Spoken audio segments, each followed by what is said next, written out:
আলহামদুলিল্লাহি রাব্বিল মাশরিকাইনি ওয়া রাব্বিল মাগরিবাইন আল্লাযী খালাকা কুল্লা শাইইন যাওজাইন ওয়া আওজাবা আলাইনাল ইহসানা বিল ওয়ালিদাইন ওয়া নাশহাদু আন লা ইলাহা ইল্লাল্লাহু ওয়াহদাহু লা শারীকা লাহু ওয়া আশহাদু আন্না মুহাম্মাদান আবদুহু ওয়া রাসূলুহু সাজ্জিদুল কাউনাইন। আওয়াজ লাগবে কানে, কানের দিকে ঘুরিয়ে দেন। মাইক সাউন্ড বক্স আমার কানে দেন। সাল্লাল্লাহু আলাইহি ওয়া আলা আলিহি ওয়া আসহাবিহি ওয়া আতবাইহি আজমাইন লাইলা ওয়া নাহারান ফিত তারফাইন। فقد قال الله تعالى في كلامه المجيد وبرهانه التوحيد। এবার খোলেন জবান।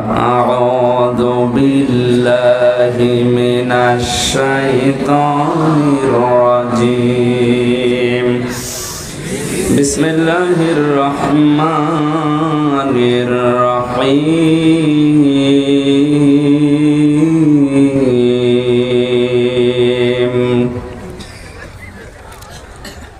ইন্নাহু মাইয়াতি রাব্বাহু মুজরিমান ফাইন্না লাহু জাহান্নাম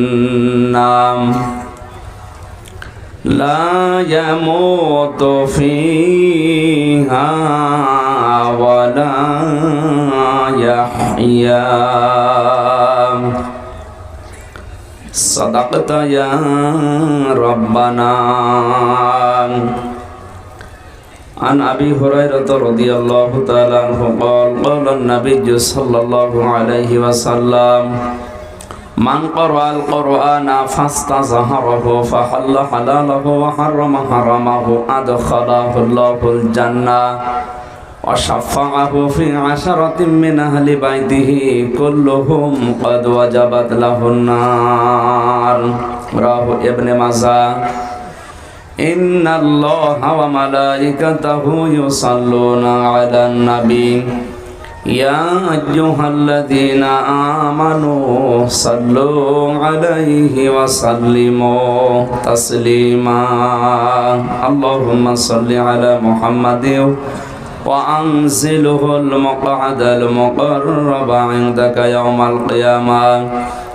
جزا الله عنا محمدا صلى الله عليه وسلم. খেয়ে না খেয়ে দিন প্রচারের কাজে নিজেকে দিয়েছ বিলিয়ে, তায়েফের কাফেরেরা চিনল না এ আলো, দুষ্ট ছেলেদের পিছু দিল লেলিয়ে। পাথরের আঘাতে ক্ষত বিক্ষত হয়ে সারা শরীর থেকে রক্ত ঝরে। হে রাসূল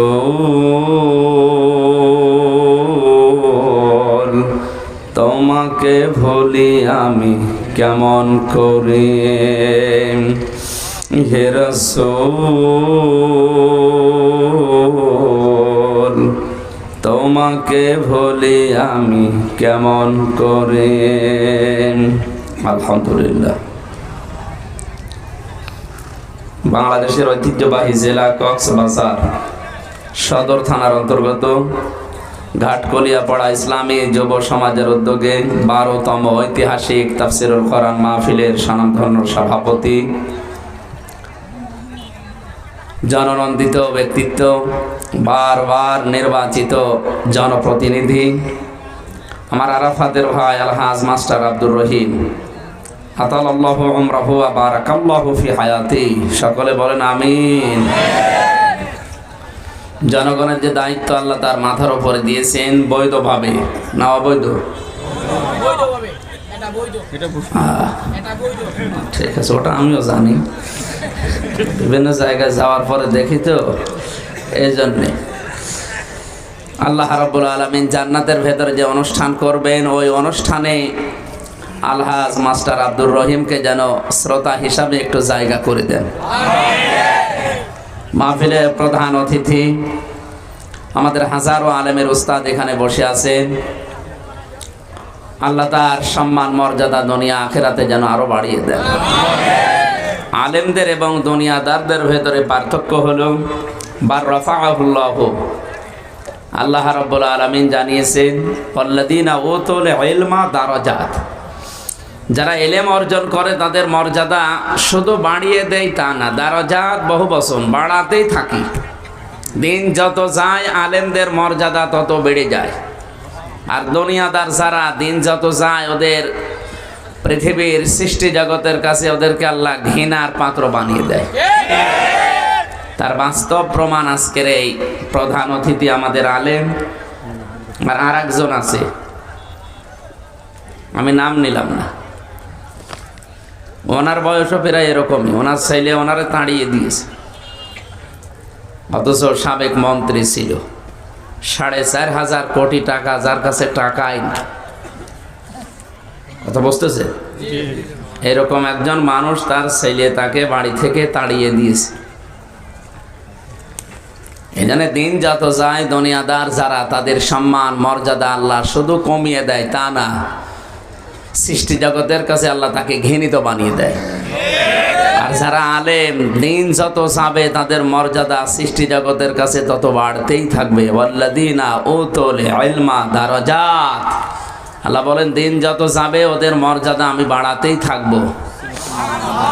শ্রদ্ধাভাজন উস্তাদকে আল্লাহ কবুল করুন। এতক্ষণ পর্যন্ত আপনাদের সামনে কোরআনে কারীম থেকে বিশেষ করে সূরা জিলজালের উপরে আলোচনা করছিলেন কক্সবাজারের সন্তান বিশিষ্ট ইসলামী চিন্তাবিদ মুফাসসিরে কোরআন জনাব মাওলানা আব্দুর রহিম বশরী দামাত বারকাতুহুমুল আলিয়া। আলোচনা রেখেছেন জনাব মাওলানা আলমগীর, জনাব মাওলানা জাহাঙ্গীর আলম। আলেমদের কথাগুলো আমল করার তৌফিক কামনা করছে, আল্লাহ যেন দান করেন। এই মাহফিলটা মাত্র 1.5 থেকে 2 দিনের ব্যবধানে, এই অনুষ্ঠানটা আসলে আজকে 2 তারিখ ছিল গাজীপুরে। ওই যে প্রথমে যার নাম বললাম, কথা বুঝতে পারছেন? আমি কিন্তু আগেই বলেছি যে জোর করে না, সঠিকভাবে দায়িত্ব যিনি পেয়েছেন আর যে মানুষগুলো জোর করে দায়িত্ব পেয়েছে তাদের ভেতরে পার্থক্য এই। ইনি সঠিকভাবে দায়িত্ব পেয়ে কোরআন প্রচার করার জন্য আহ্বান জানিয়েছে সেই কুষ্টিয়া থেকে এ পর্যন্ত, অথচ কুষ্টিয়া থেকে কক্সবাজারের তুলনায় গাজীপুর অনেক কম রাস্তা, মাত্র 200 কিলো, আর এটা 750 কিলো।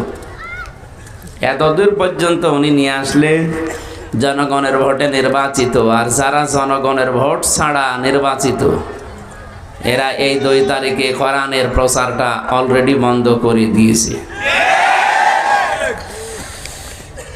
সুতরাং ওই জায়গা থেকে পর্যন্ত যে মানুষগুলো আনলে, বিশেষ করে মাহফিলের বরেণ্য সদস্য 12 বছর একাধারে যারা এই অনুষ্ঠান চালিয়ে যাচ্ছে, অনেকে হয়তো কবরে চলে গেছে, জীবিত আছে। পৃথিবীতে যে সময়টুকু কোরআনের পেছনে ব্যয় হবে ওই সময়ের ওই সম্পদের ওই চিন্তা ভাবনার হিসাব আল্লাহ কিয়ামতে নেবে না। 12 বছর যারা শ্রম দিল কোরআনের এই অনুষ্ঠানে, আল্লাহ যেন তাদের সারা জীবনেই মাফ করে দেন। আমি নিয়েছি এই মাহফিলটা মাওলানা আবুল কাশেম ভাইয়ের মাধ্যমে, আল্লাহ তার সম্মান আরো বাড়িয়ে দেন। সফর সঙ্গে হয়ে আমার সাথে এসেছে মাওলানা হোসাইন আহমেদ, তার বাবাকে হারিয়েছে, সে যুবক মানুষ, আল্লাহ তার বাবাকে যেন জান্নাত দান করেন। মঞ্চে বসা ওলামা একরাম, কি বললাম বলেন না কেন? এটা কিন্তু ক্লাস চলছে, এতক্ষণ 1 ঘন্টার ক্লাস নিল, এখন ক্লাস চলবে 1-1.5 ঘন্টা। ছাত্রের মতো জবাব দেবে, আর যদি জবাব দিতে না পারে, এক ছেলে কাঁদছিল বাবার সামনে, যে বলছে কি কাঁদিস কেন, ফেল করেছিস, কথা বলে না। কাঁদিস কেন, কথা বলে না।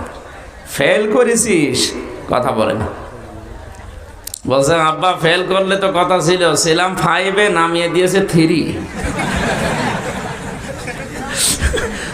অন্তত ফেল করলেও তো ওই ক্লাসে থাকতে পারতাম, নামিয়ে দিয়েছে কিসে। এখন ওই 5-এ উঠতে আমার আরো 3 বছর লাগবে। আমি তো কাঁদছি এমনি না, কাঁদতেছি এই কারণে যে আমি করলাম কি, ছিলাম 5-এ, অন্তত ফেল করলেও ওই ক্লাসে থাকতে পারতাম। এমন ফেল যে স্যাররা রাগ করে আমি নামিয়েছি 3। আমি 1-1.5 ঘন্টা কথা বলবো, প্রত্যেকটি কথায় শিক্ষা বের করব। আপনি যদি জবাব দিতে ব্যর্থ হন, আপনারে নামিয়ে দেওয়া হবে কিসে। আশা করছি ওই রকম ছাত্র আমরা এখানে কেউ নেই, জবাব সঠিকভাবে দেবেন ইনশাআল্লাহ। সম্মানিত ওলামা ইকরামের মর্যাদা কামনা করলাম। নবীজি বলেন, মাল্লাম ইয়ারহাম সাগীরানা ওয়ালাম ইউক্কির কাবীরানা ফালাইসা মিন্না। যারা ছোটদেরকে স্নেহ করে না আর বড়দেরকে শ্রদ্ধা করে না, সম্মান দেয় না, তারা আমার উম্মত না। খেয়াল করেন তো নবীর এই কথার দিকে। তারা নামাজ পড়তে পারে, রোজা রাখতে পারে, হজ করতে পারে, জাকাত দিতে পারে, দাড়ি টুপি পাগড়ি তাদের সব থাকতে পারে, কিন্তু ওরা নবীর উম্মত না। এ কথা যিনি উম্মত বলে পরিচয় দিবেন তিনি বলছেন। আপনি জোর করে পরিচয় দিলে হবে? বলেন। প্রথম পয়েন্টে ছিল মাল্লাম ইয়ারহাম সাগীরানা, ছোটদের কথা দিয়ে। যারা ছোটদেরকে স্নেহ করে না। ছোট কারা? আমরা মনে করি যারা বয়সে ছোট শুধু এরাই না, যে যত উপরে আছে তার নিচে যারা, তার কাছে তারা ছোট। কথা বুঝতেছেন? ওস্তাদ যে কামিল মাদ্রাসায় আছে, ওনার প্রিন্সিপাল সাহেবের নিচে যারা আছে সব ওনার কাছে ছোট। ইচ্ছা করলে ট্রান্সফার করে দিতে পারে, ওখান থেকে বাদ দিয়ে দিতে পারে, আরও বিভিন্ন কায়দা আছে প্রিন্সিপালের। তার মানে যে যে প্রতিষ্ঠানের প্রধান, ওই জায়গার নিচে যারা আছে তার কাছে কি এখানে ছোট বলতে শুধু বয়সে ছোট না, আপনার নিচে যারা আছে তাদেরকে আপনি কি বলে স্নেহ করা লাগবে, ভালোবাসা লাগবে। কিন্তু আজকে এই আচরণটা আমরা পাচ্ছি না। আর যে যত বড় জায়গায় আছে, নিচে যারা আছে তাদেরকে কি স্নেহ মমতা করা, ভালোবাসা দূরের কথা, আরো অনেকে বলছে তোদেরকে দেশে রাখবো না, তাড়িয়ে দেব। আপনি আমাদের বড় একটা কথা বললেন, যদি কিছু হয় আপনি ছোট হিসাবে স্নেহ ভালোবাসা দিয়ে সংশোধন করে দেবেন। আপনি এমন কথা বলছেন যেন আপনার সাথে মারামারি করা লাগে। এই জন্য মানুষ যদি 4 কোরআন খতম করে কিন্তু নবীর উম্মত হতে পারে না, যারা অন্তত ছোটদেরকে, তার নিচে যারা আছে তাদেরকে স্নেহ মমতা ভালোবাসা দিতে পারে না। এটা যত দূর যায় আপনি মিলাবেন। ওয়ালাম ইউক্কির কাবীরানা, যারা বড়দেরকে শ্রদ্ধা করে না, সম্মান দেয় না। বড় কারা? বয়সে যারা বড় নাকি? জবাব তো ভালোভাবে হচ্ছে না। বয়সে যদি বড় হয় তাহলে আবু জেহেল কিন্তু আমার বয়সে বড়, ওরে শ্রদ্ধা করা লাগবে না? আমি কাবা শরীফ তাওয়াফ করার পর উপর দিয়ে ঘুরছিলাম, হঠাৎ দেখে আমার পেটে ব্যথা করছে। এক পুলিশকে ডাক দিয়ে বললাম, ভাই আমি এতক্ষণ তো ভালোই ছিলাম, এখন আমার পেটে ব্যথা করছে, কারণ কি? পুলিশ আমার দিকে তাকিয়ে বলছে, ইয়া হাজি হল হজ্জা তাই না বিলা দোকা। ও হাজি, দেশ কোথায়? যেহেতু বেন বাংলাদেশ, বাংলাদেশ থেকে এসেছি। আমারে বলছে, হাজি এটা কোন জায়গা আপনি জানেন না? না তো। আবু জেহেলের বাড়ি। আপনি এখনো পায়খানা না করে দাঁড়িয়ে আছে। মানে ওর ভাষা দিয়ে বলছে, তাড়াতাড়ি যান, পায়খানা করে দেখি পেটের ব্যথা ভালো হয়ে গেছে। মানে আল্লাহ বোঝাতে চাচ্ছে, আমির হামজা এই যে 3.5 লাখ টাকা খরচ করে আসলে আর ওই শয়তানের মুখে ওই কাজ না করে চলে যাবা, তাড়াতাড়ি করো। ওকে সম্মান শ্রদ্ধা মানুষ দেখাচ্ছে তামাম দুনিয়ায় এইভাবে। ওর বাড়ি পর্যন্ত এখন ইন্টারন্যাশনাল পায়খানা। শুধু পায়খানা না, শুধু এলাকার মানুষ টয়লেট করে না, সারা দুনিয়ার যত মানুষ যায়। হজে যদি যেতে অন্তত ও কাবা শরীফ তাওয়াফ করবে কি না করবে ওটা ওর মনে নেই। ওর চিন্তা থাকে যে আমি ওর বাড়ি যাই এই কাজ করব। এত ঘৃণিত বানিয়েছে, একটাই কারণ ছিল, কোরআনের বিরুদ্ধে ছিল। কিসের বিরুদ্ধে ছিল? দ্বিতীয় নম্বর, কোরআন যার উপরে নাজিল হয়েছে তার বিরুদ্ধে ছিল। তার নাম কি?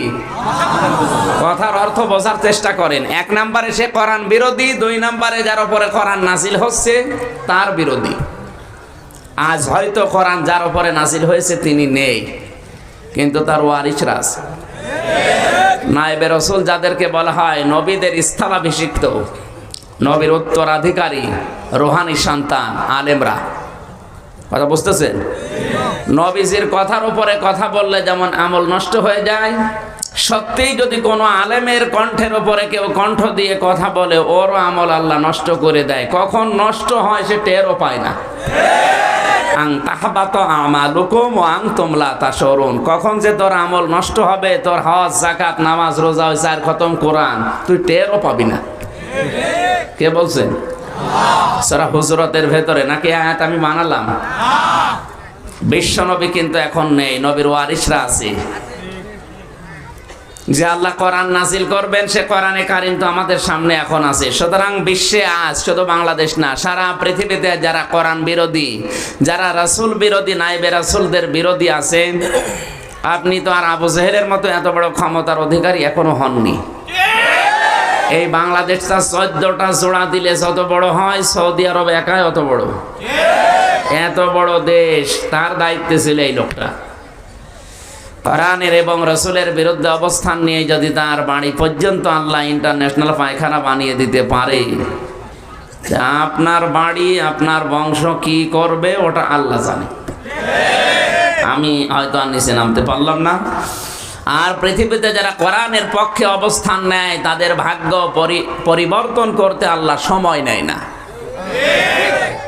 তাহা মা আনজালনা আলাইকাল কোরআন লিতাশকা, আজকে যে সূরা থেকে আমরা আলোচনা করব, এর প্রথমে আল্লাহ জানিয়েছেন, হে নবী, এ কোরআন আপনাকে আমি এই জন্য দেইনি যে আপনি না খেয়ে থাকবেন, আপনি মার খাবেন, লিতাশকার জন্য না, আপনাকে কোরআন দিয়েছি উপরে ওঠার জন্য।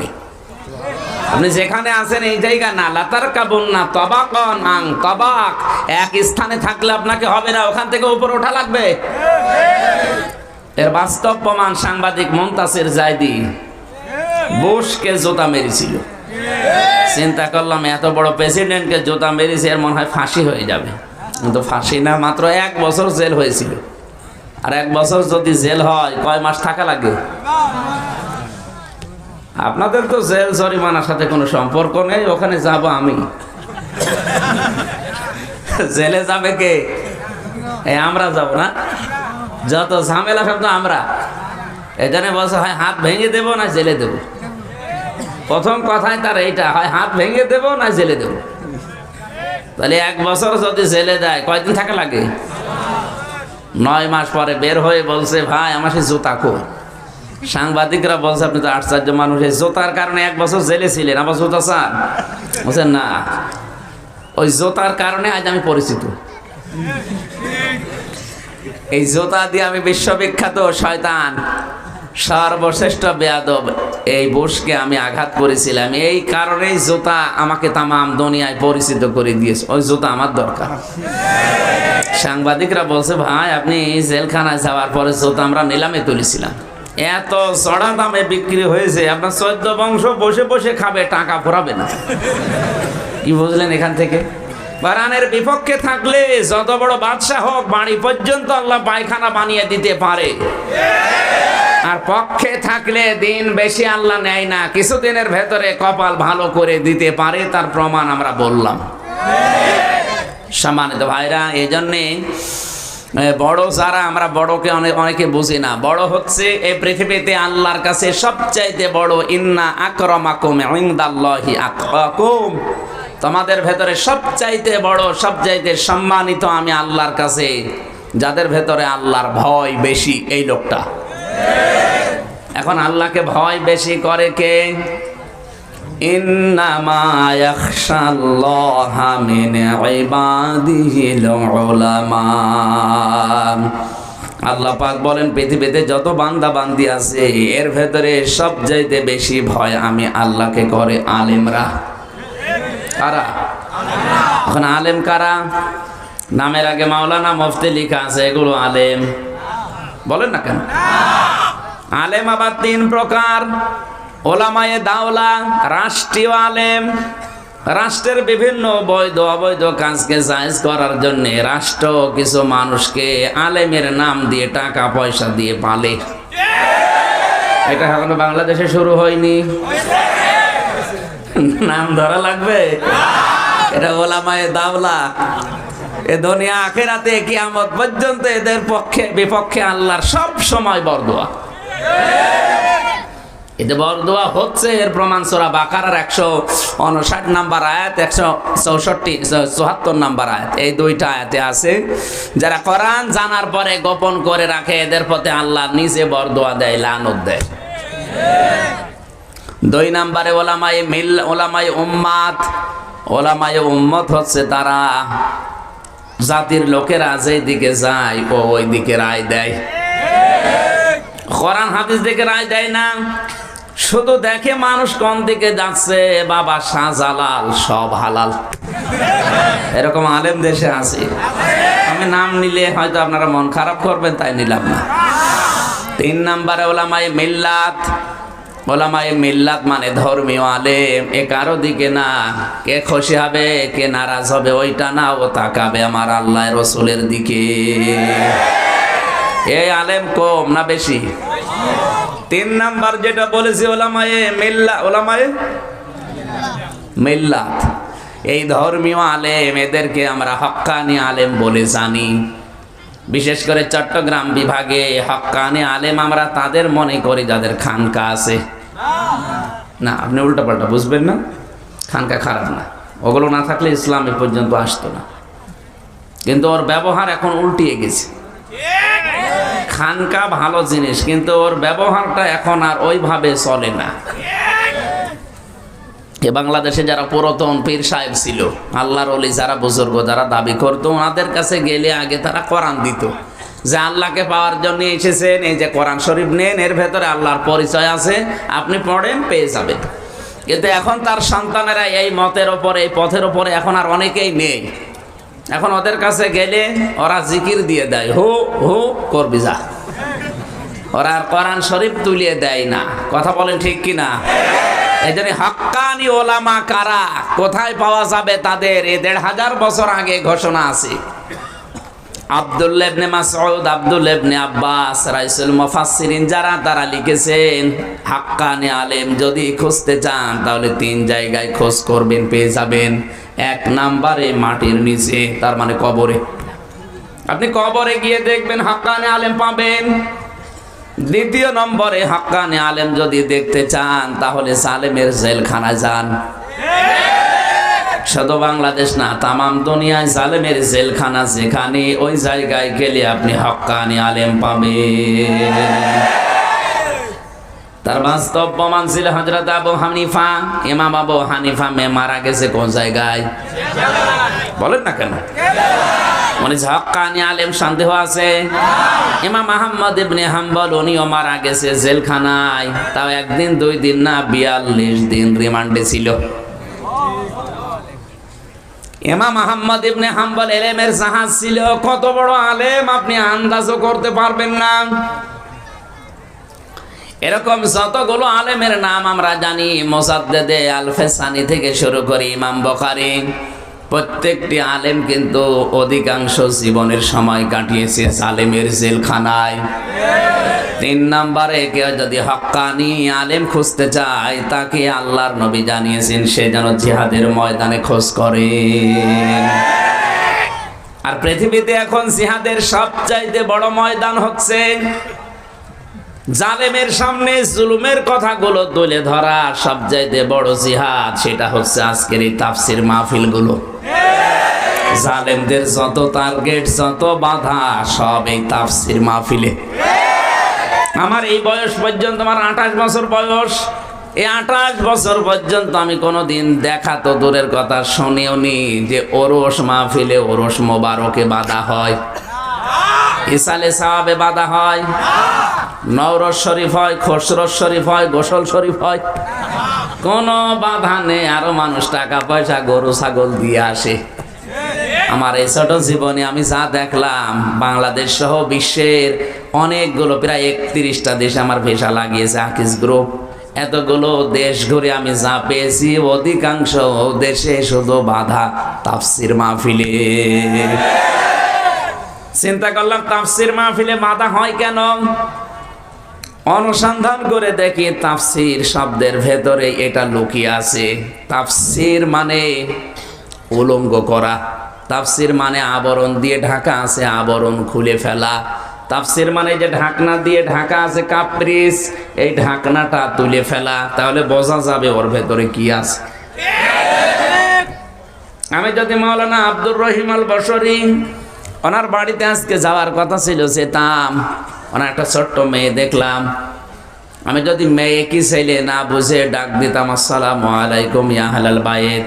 বাড়ির ভেতর থেকে বাচ্চাটা বেরিয়ে বলছে, আঙ্কেল আমার বাবা বাড়ি নেই, উনি ঢাকায় গেছে, আপনি কালকে আসেন।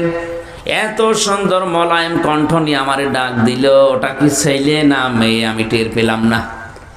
এখন ওইটা আব্বু বলবো না আম্মু বলবো, যদি বলতেই হয় নাম বললে তো বোঝা যাবে না, কারণ এমন এমন নাম এখন পাওয়া যায়, ও ছেলের নামও যা মেয়ের নামও তাই।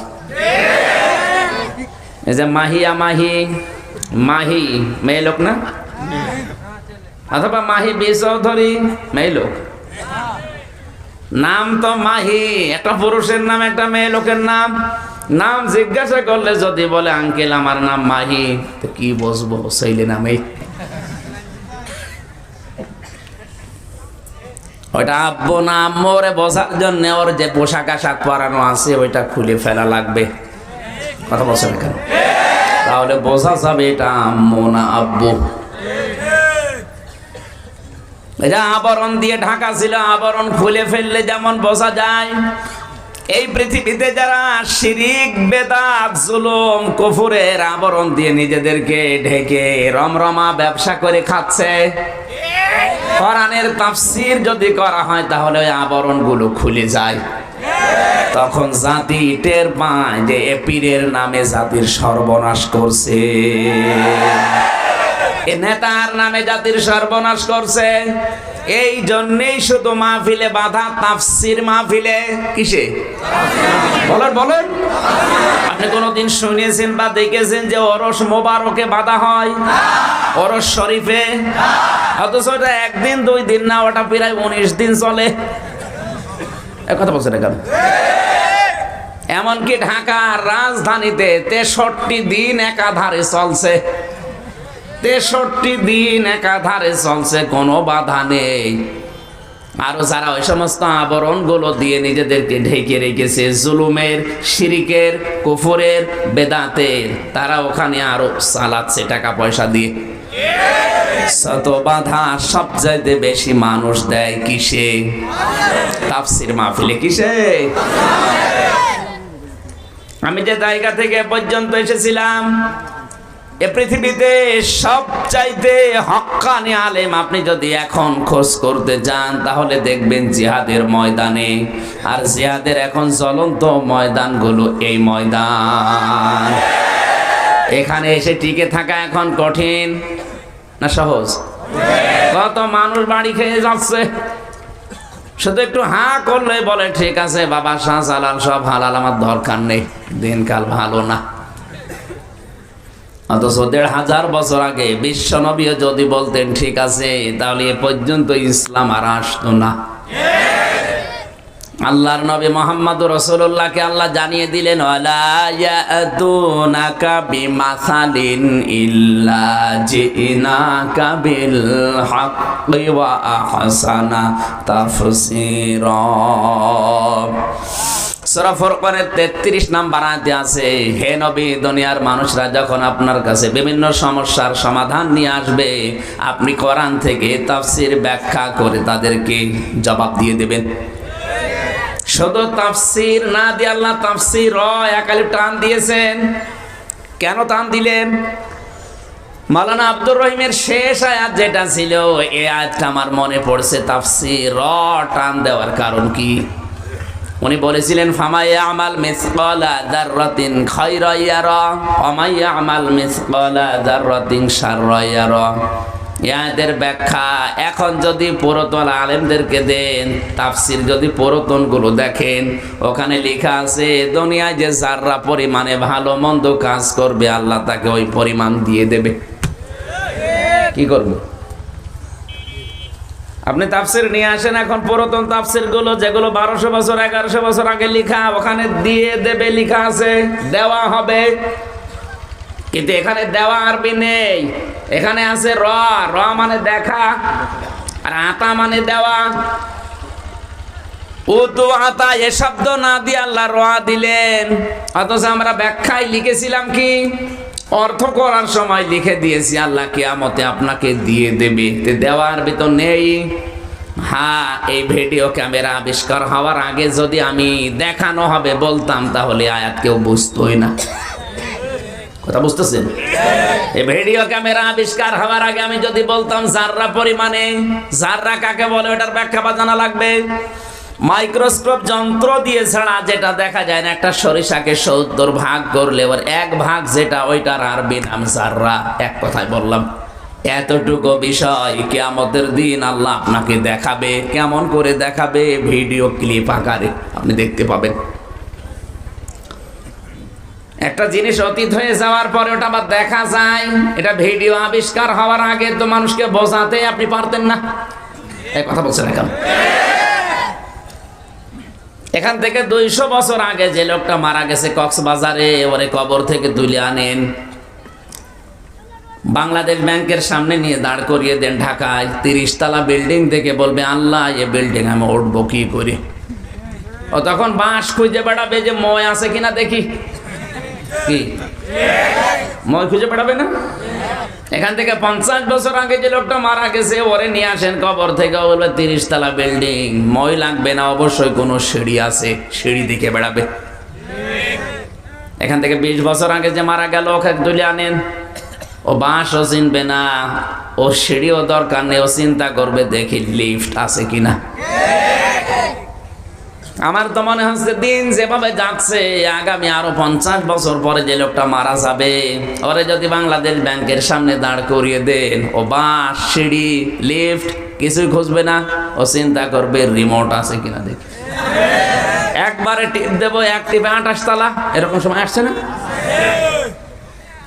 তাহলে দিন যত যাবে কোরআনে কারিমের আয়াতকে আপনাকে ওইভাবে ব্যাখ্যা করা লাগবে। ওই 1200 বছর আগে কি হয়েছে ওটা বাদ দেন,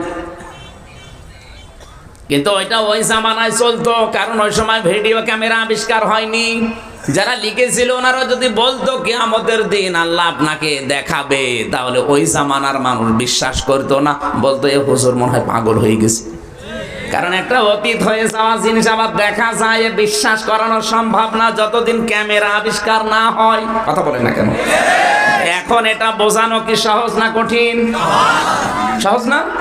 আল্লাহ জানে তাফসীর না দিয়ে তাফসীর দিয়েছেন।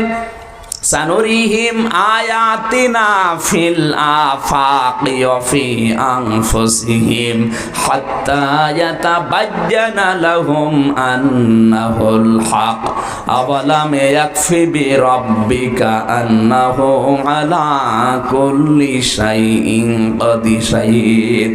ইলা আখির আয়াত।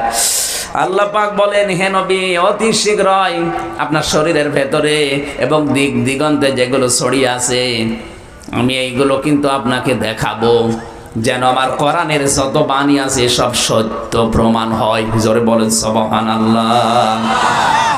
বিশ্ব নবী এই জন্য স্থান কাল পাত্র ভেদে কথা বলার জন্য জানিয়েছেন। দিন যত যাবে আধুনিক কায়দায় আপনাকে কোরআনে কারিমকে বোঝানো লাগবে। আগেকার তাফসির গুলোতে আলাক শব্দের ব্যাখ্যা লিখেছে জমাট বাঁধা রক্ত, মাটির নির্যাস, মাটির সারাংশ, এতটুকুই। এখন আধুনিক তাফসির যেগুলো আছে আপনি দেখবেন আলাক মানে কিন্তু শুধু জমাট বাঁধা রক্ত না, এখন আলাক কম্পিউটারে দেখা যাচ্ছে আলাক মানে যোগ। আলাক মানে দ্বিতীয় নম্বর লেখা আছে আলাক মানে ঝুলন্ত। মায়ের জরায়ুর দেওয়ালের সাথে সন্তান কিভাবে ঝুলে আছে ওটা কম্পিউটারে দেখা যাচ্ছে। কম্পিউটার আবিষ্কার হওয়ার আগে যদি বলতাম আলাক মানে ঝুলন্ত, মানুষ ধরে আমার মারতো, যে মাথা পাগল হয়ে গেছে।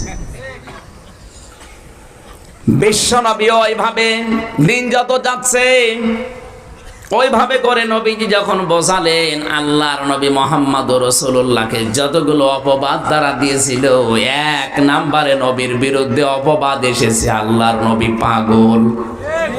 কি কে আপনার কি মাথায় কি তার কাটা?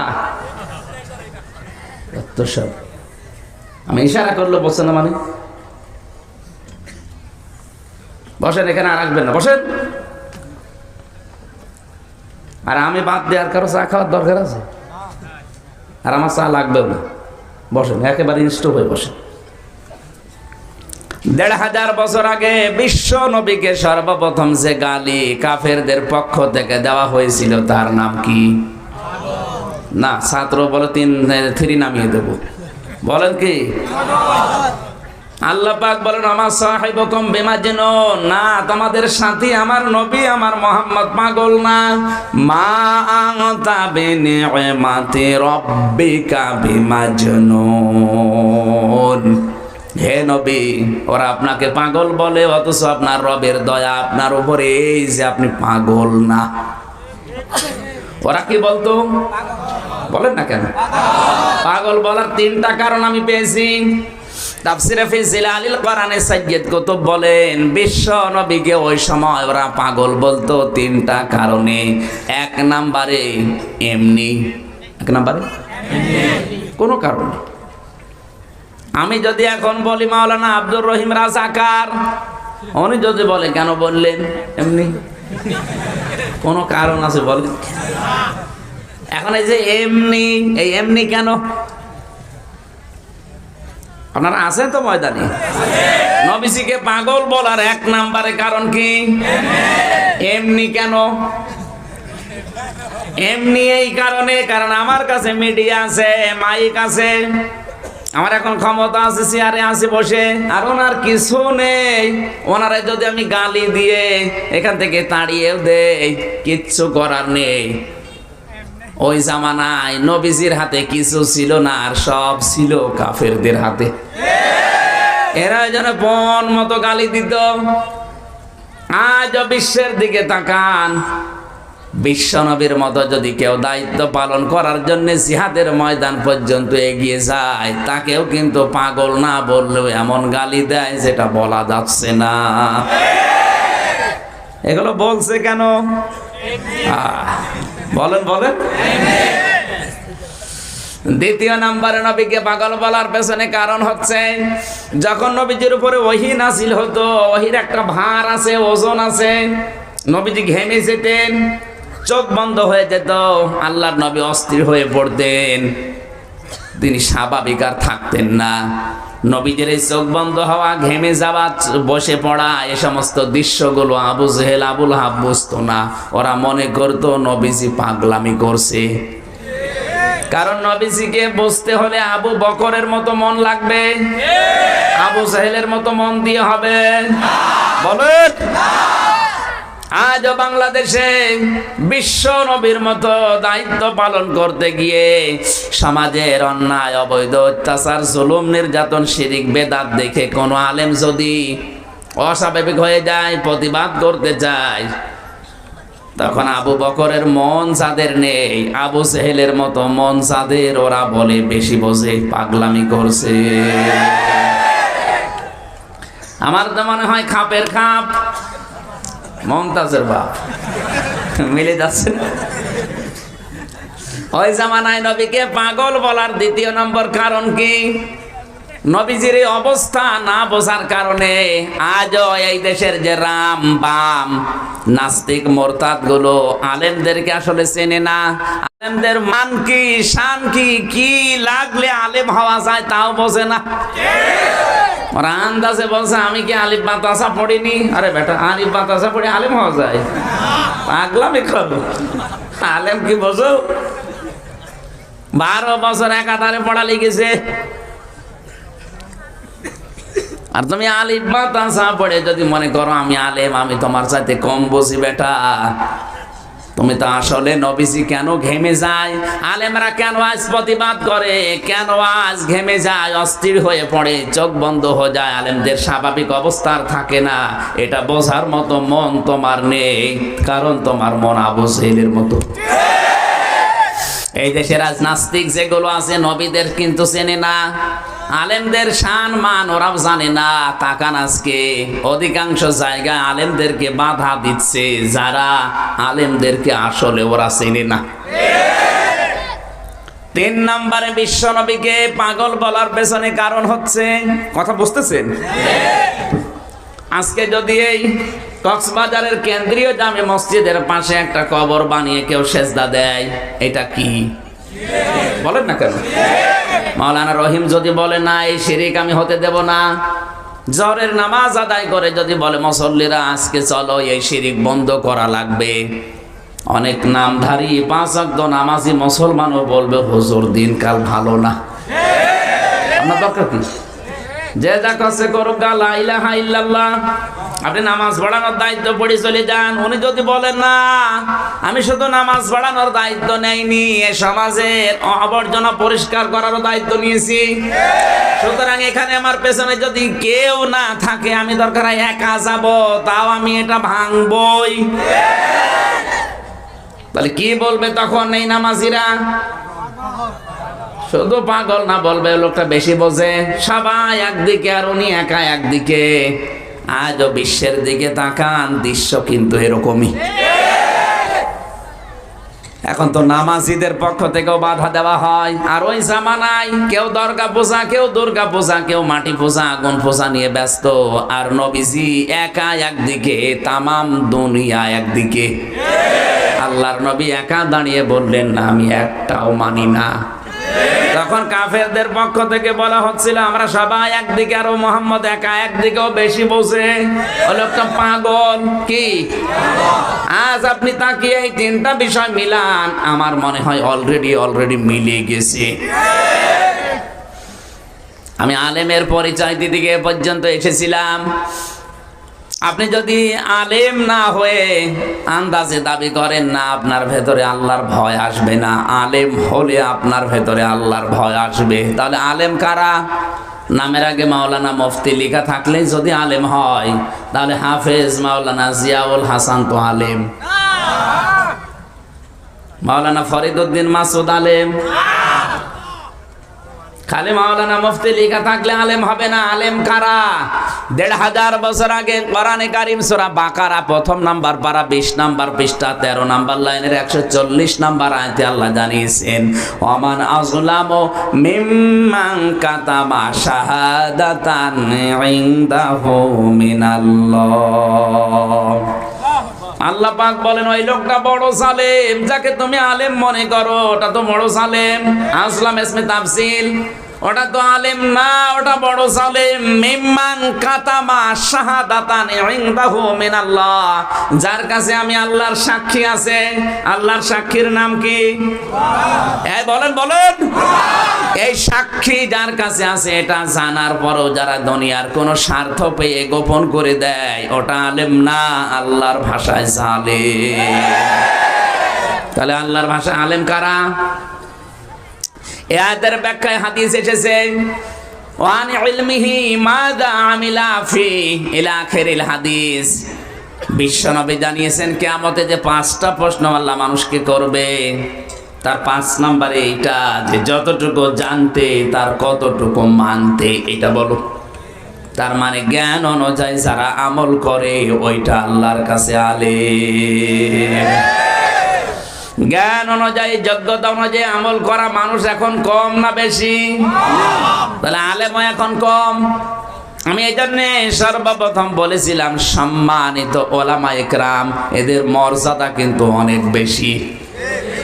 আল্লাহ এই সম্মানিত মানুষদের সম্মান যেন আরো বাড়িয়ে দেয়, জোরে বলেন আমিন।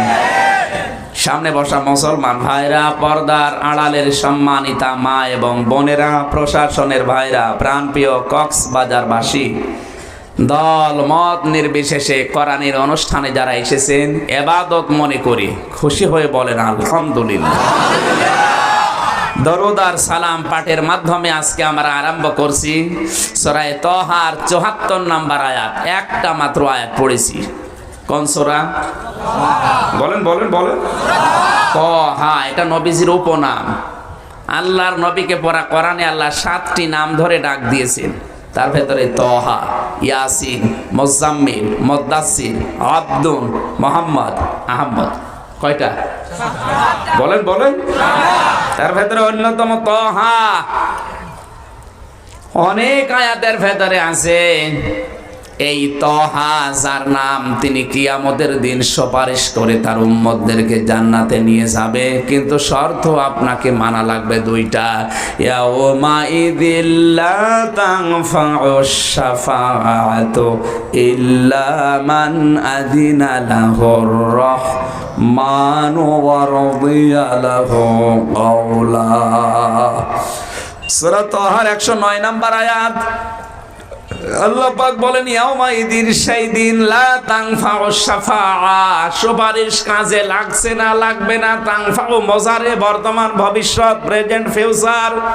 তারপরে এখন যদি কেউ মারা যায়, কিয়ামত পর্যন্ত যারা মারা যাবে, এদের জন্য যদি নবী সুপারিশ করে কাজে লাগছে না, লাগবেও না। কাদের জন্য? ইল্লা মান আযিনা লাহুর রহমান, যাকে রহমান এজেন্ট না দেবেন, অনুমতি না দেবেন, ওয়া রাদিয়া লাহু কাওলা, যার কথা শুনতে আল্লাহ সন্তুষ্ট না হবেন। এই আয়াতের ভেতরে আমি দুইটা জিনিস পেয়েছি। আমার জন্য যদি নবী কিয়ামতে সুপারিশ করে, তাহলে আমার দুইটা যোগ্যতা থাকা লাগবে। এক নাম্বার, আমার প্র্যাকটিক্যাল লাইফের উপরে, আমার বাস্তব জীবনের উপরে আল্লাহর রাজি থাকা লাগবে। এমনকি আমি যে কথা বলি, ওই কথার উপরও আল্লাহর সন্তুষ্ট লাগবে। এটা কি অত সহজ? মুখে লাগাম নেই, আন্দাজে ভুল বকে। যদি একটু চিন্তা করতো, আমার তো নবীর সুপারিশ লাগবে, আর নবী সুপারিশ করবে না যদি আমার কথার উপরে আল্লাহ রাজি না হয়। আমি কি কথা বললাম সংবাদ সম্মেলন করে, 100টা বললাম, 98টা মিথ্যা। এরকম নেতা দেশে নেই, কক্সবাজারে নেই, আমাদের এলাকায় আছে। 100টা কথা বলে 98টা মিথ্যা। নাম ধরা লাগবে? আপনি চিন্তা করেন না একবার, ওই যেমন তো সুপারিশ লাগবে নবীজির। আশা করছি আপনি বুঝেছেন। এখন থেকে চেষ্টা করবেন এই আয়াতটা মেনে চলার। আল্লাহ আমাকে সব প্রত্যেককে মানার তৌফিক দিন। জোরে বলেন আমিন। আয়াত পড়েছিলাম কত নাম্বার? 74। জোরে বলেন কত? জবান খুলে কোরআনের সোনালী আয়াত একবার পড়েন, আমরা এবার ব্যাখ্যায় যাব।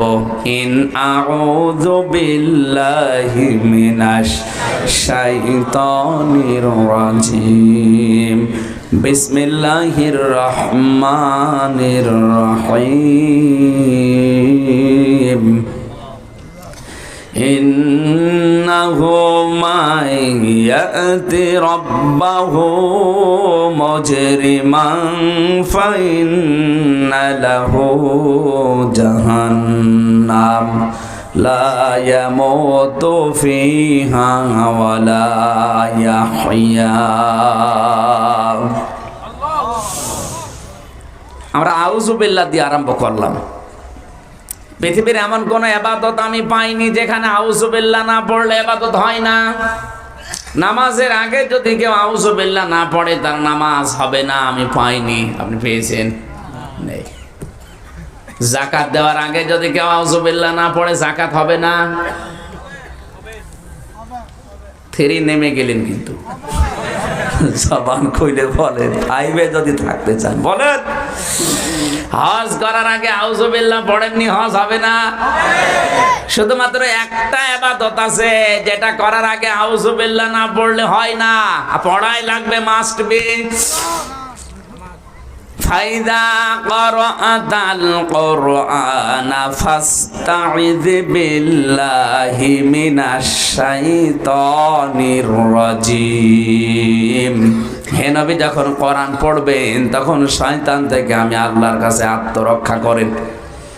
চিন্তা করলাম পৃথিবীর এত বড় বড় ইবাদতে, কোরআনে কোন ইবাদতে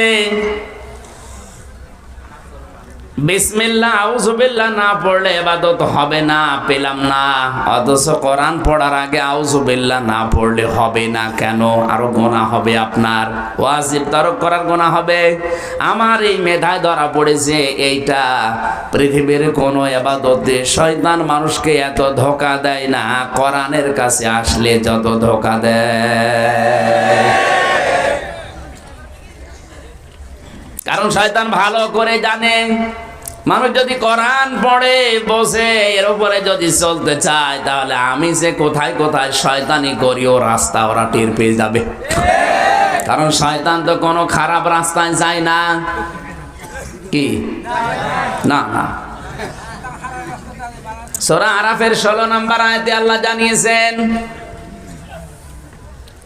লাআকউদান্না লাহুম ইলা সিরাতাকাল মুস্তাকিম। শয়তান গ্যারান্টি দিয়েছে, আল্লাহ তোমার বান্দাদেরকে ধোঁকা দিয়ে বোকা বানিয়ে জাহান্নামে নিয়ে যাব, কোনো খারাপ রাস্তায় আমি যাব না, ভালো ভালো রাস্তার মোড়ে মোড়ে অবস্থান করব। এই জন্য আপনি শয়তানকে বেশ্যাখানায় যেয়ে পাবেন না, কারণ ও জানে এখানে যারা আসবে আমার ভাইরা ভাই।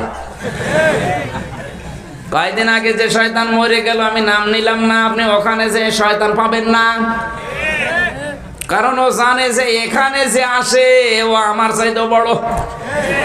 সিনেমা হলে কক্সবাজারে যে দেখবেন শয়তান ওখানে নেই, ও জানে যে এখানে যারা বান্ধবী নিয়ে আসবে আমার চাইতেও বড় শয়তানি করবে। শয়তান থাকে কোথায়?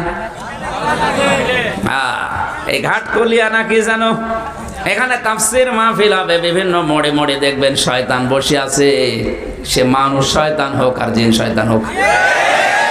আপনি যখন আসতে চাইবেন তখন ধোকা দেবে কি, কোথায় যাবি, ওখানে গেলে রাজনীতি হবে, যাওয়ার দরকার নেই। এরকম শয়তান মনে হয় কোনো জায়গায় বসে নেই। চলেন এখনই দেখাচ্ছি। বসে বসে খালি গল্প করে, একটা কথা তো শোনে না, খালি গল্প চলছে আর মানুষকে ধোকা দিয়ে বোকা বানিয়ে কি করে রাস্তা থেকে সরিয়ে নেবে এই ধান্দায়। কারণ ও জানে মানুষ যদি কোরআন শুনে বসে আমি যে শয়তানি করে ধরে ফেলবে।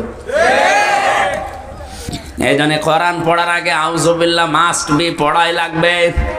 আমরা সেটা পড়ে আল্লাহর নামে শুরু করে কি পড়লাম, ইন্নাহু মাইয়াতি রাব্বাহু মুজরিমান। আল্লাহ পাক বলেন অবশ্যই কোন ব্যক্তি যদি পাপিষ্ঠ হয়ে মুজরিম হয়ে গুনাহগার হয়ে আল্লাহর কাছে আসে, ফাইন্না লাহু জাহান্নাম, মহান আল্লাহ তাকে জাহান্নামে দেবে। কোথায়?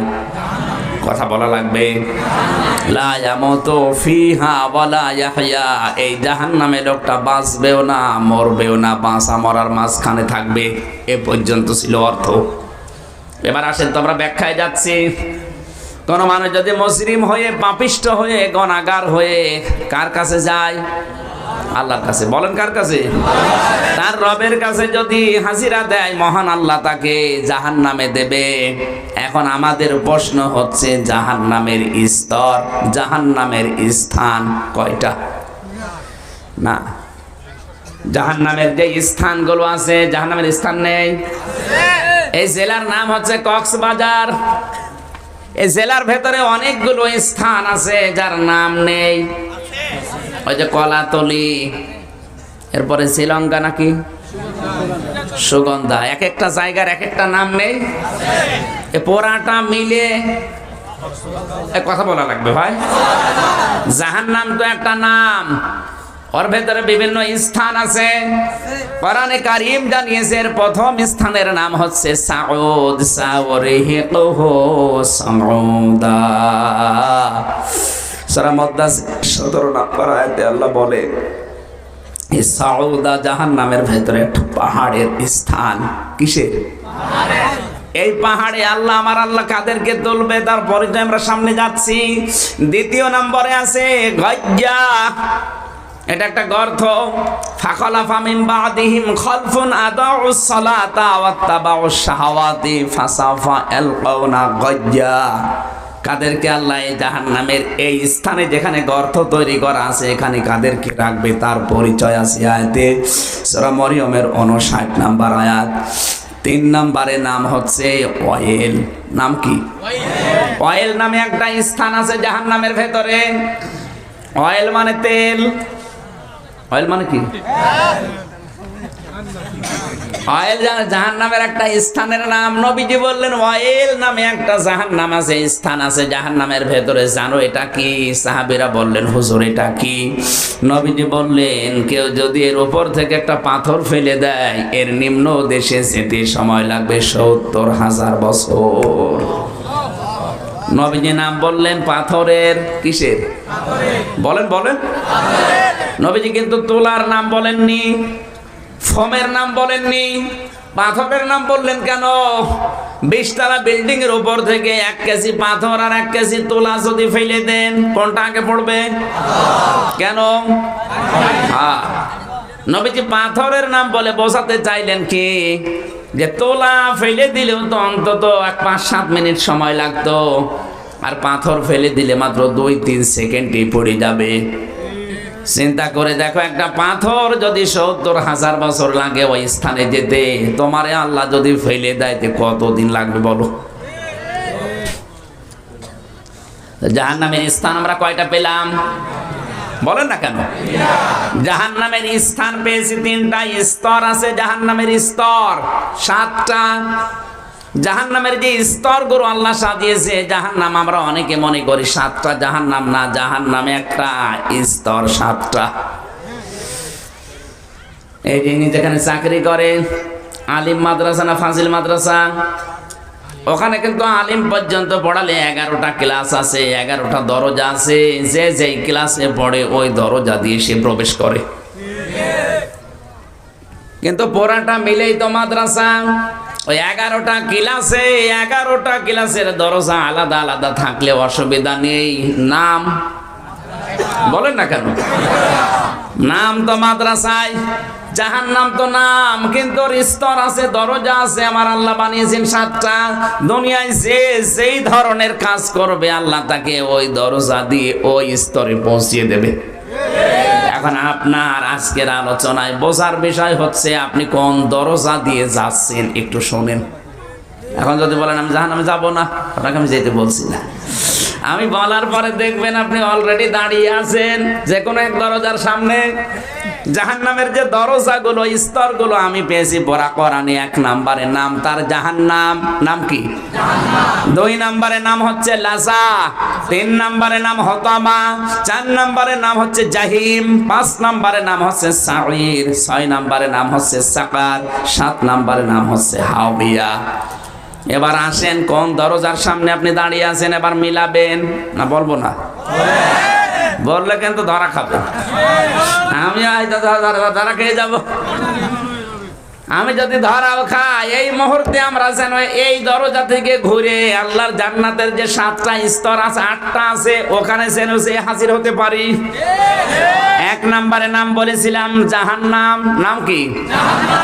এখানে আল্লাহ কাদেরকে দেবে? কেমন? ইন্না জাহান্নামা কানাত মিরসাদা লিত্তাগিনা মাআবা। সূরা নাবার 21-22 নম্বর আয়াতে আল্লাহ বলেন অবশ্যই জাহান্নাম একটা ফাঁদ। তাহলে জাহান্নাম নামে যে জাহান্নামের স্তরটা আছে, এটা একটা কি? রসাদ শব্দটা এর আসল। রসাদ থেকে মিরসাদ, মিরসাদ বলা হয় ফাঁদকে, গর্তকে। এমন একটা ফাঁদ আমার আল্লাহ এই ফাঁদে কাদেরকে আটকিয়ে দেবেন? লিত্তাগিনা মাআবা, যে মানুষগুলো দুনিয়াতে আল্লাহর সীমা লঙ্ঘন করে আর যারা দুনিয়াতে আল্লাহর আয়াতকে অস্বীকার করে। তাহলে এই 2টা আচরণ যারা দুনিয়ায় করবে, 1 নম্বরে যারা আল্লাহর সীমানা পাল্টাবে, 2 নম্বরে যারা আল্লাহর আয়াত শোনার পরে অস্বীকার করবে, এদেরকে আল্লাহ যেখানে দেবে তার নাম বলেন বলেন। আল্লাহর সীমানা মহান আল্লাহ পৃথিবীতে দিয়েছেন 500। কত? বাংলাদেশের সীমানায় দেখবেন বর্ডার তৈরি করা আছে, দর্শনার বর্ডার আছে। এলাকার বর্ডার কোনটা? মায়ানমার। এই যে টেকনাফের যে বর্ডার, আমাদের এলাকায় চুয়াডাঙ্গার কুষ্টিয়ায় বর্ডার আছে। এরকম বাংলাদেশে বিভিন্ন এলাকায় বর্ডার গুলো আল্লাহ লাগিয়েছে। যদি বাইরে যেতে চান, পাসপোর্ট নিয়ে এই বর্ডার দিয়ে পার হবেন, আন্দাজে গেলে আপনাকে মেরেও ফেলতে পারে। মহান আল্লাহ এই দুনিয়া নামক যেটা বানিয়েছেন, এখানে বর্ডার দিয়েছেন কয়টা? বলেন না কেন? এই বর্ডার গুলো আছে কোথায়? কোরআনে। বলেন না? জান্নাতের ভেতরে আমাদের আদম আদি পিতা তাকে আমার আল্লাহ ডাক দিয়ে বলেছিলেন, অকুলনা ইয়া আদম উসকুন আনতা ওয়া যাওজুকাল জান্নাতা ওয়া কুলা মিনহা রাগাদান হাইসু শি'তুমা ওয়া লা তাকরাবা হাদিহিশ শাজারাতা ফাতাকুনা মিনাজ জালিমিন। একটু খেয়াল করেন তো আয়াতের ভেতরে হযরত আদমকে আমার আল্লাহ বানিয়েছেন 120 হাত লম্বা, 36 হাত মোটা, কিন্তু তার মনের ভেতরে শান্তি নেই। জান্নাতের এত নাজ নিয়ামত পায় কিন্তু শান্তি মনের ভেতরে পায় না। আমার আল্লাহ তার মনের অবস্থা বুঝতে পেরে তার বাম পাজরের হাড় দিয়ে একটা মহিলাকে বানিয়ে বাম পাশে বসিয়ে রেখেছেন, নাম তার হাওয়া। নাম কি? হযরত আদম আলাইহিস সালাম ঘুম থেকে উঠেই দেখলেন একটা মেয়ে লোক। তিনি তাকালেন এবং ধরতে গেলেন। আল্লাহ পাক বলেন তাকানোও যাবে না, ধরাও যাবে না। হযরত আদম বলছে, আল্লাহ তাকানোও যাবে, ধরাও যাবে, কি করলে সেই বুদ্ধি দেন। মেয়েদের ভেতরে যে আকর্ষণটা আল্লাহ লাগিয়েছেন, ওই জান্নাতের ভেতরে হযরতে হাওয়াকে আল্লাহ এত সুন্দরভাবে বানিয়েছেন। আমি তাফসিরে পেয়েছি 4টা মহিলাকে আল্লাহ সবচাইতে সুন্দর চেহারা দিয়েছিলেন। তার ভেতরে হাওয়া 1 নম্বরে, 2 নম্বরে ইব্রাহিম নবীর স্ত্রী হযরতে সারা, 3 নম্বরে জুলাইখা, 4 নম্বরে আমাদের নবী মুহাম্মদ রাসূলুল্লাহর ছোট মেয়ে ফাতেমাতুজ জোহরা। এত সুন্দর করে আল্লাহ দুনিয়া আর কাউকে বানায়নি, আর বানাবেও না, এত সুন্দর বানিয়েছিলেন। 1 নম্বরে কে? জবাব দেন। হযরতে হাওয়াকে দেখে তিনি ধরতে গেলেন, তাকালেন। আল্লাহ বলেন না, তাকানোও যাবে না, ধরাও যাবে না।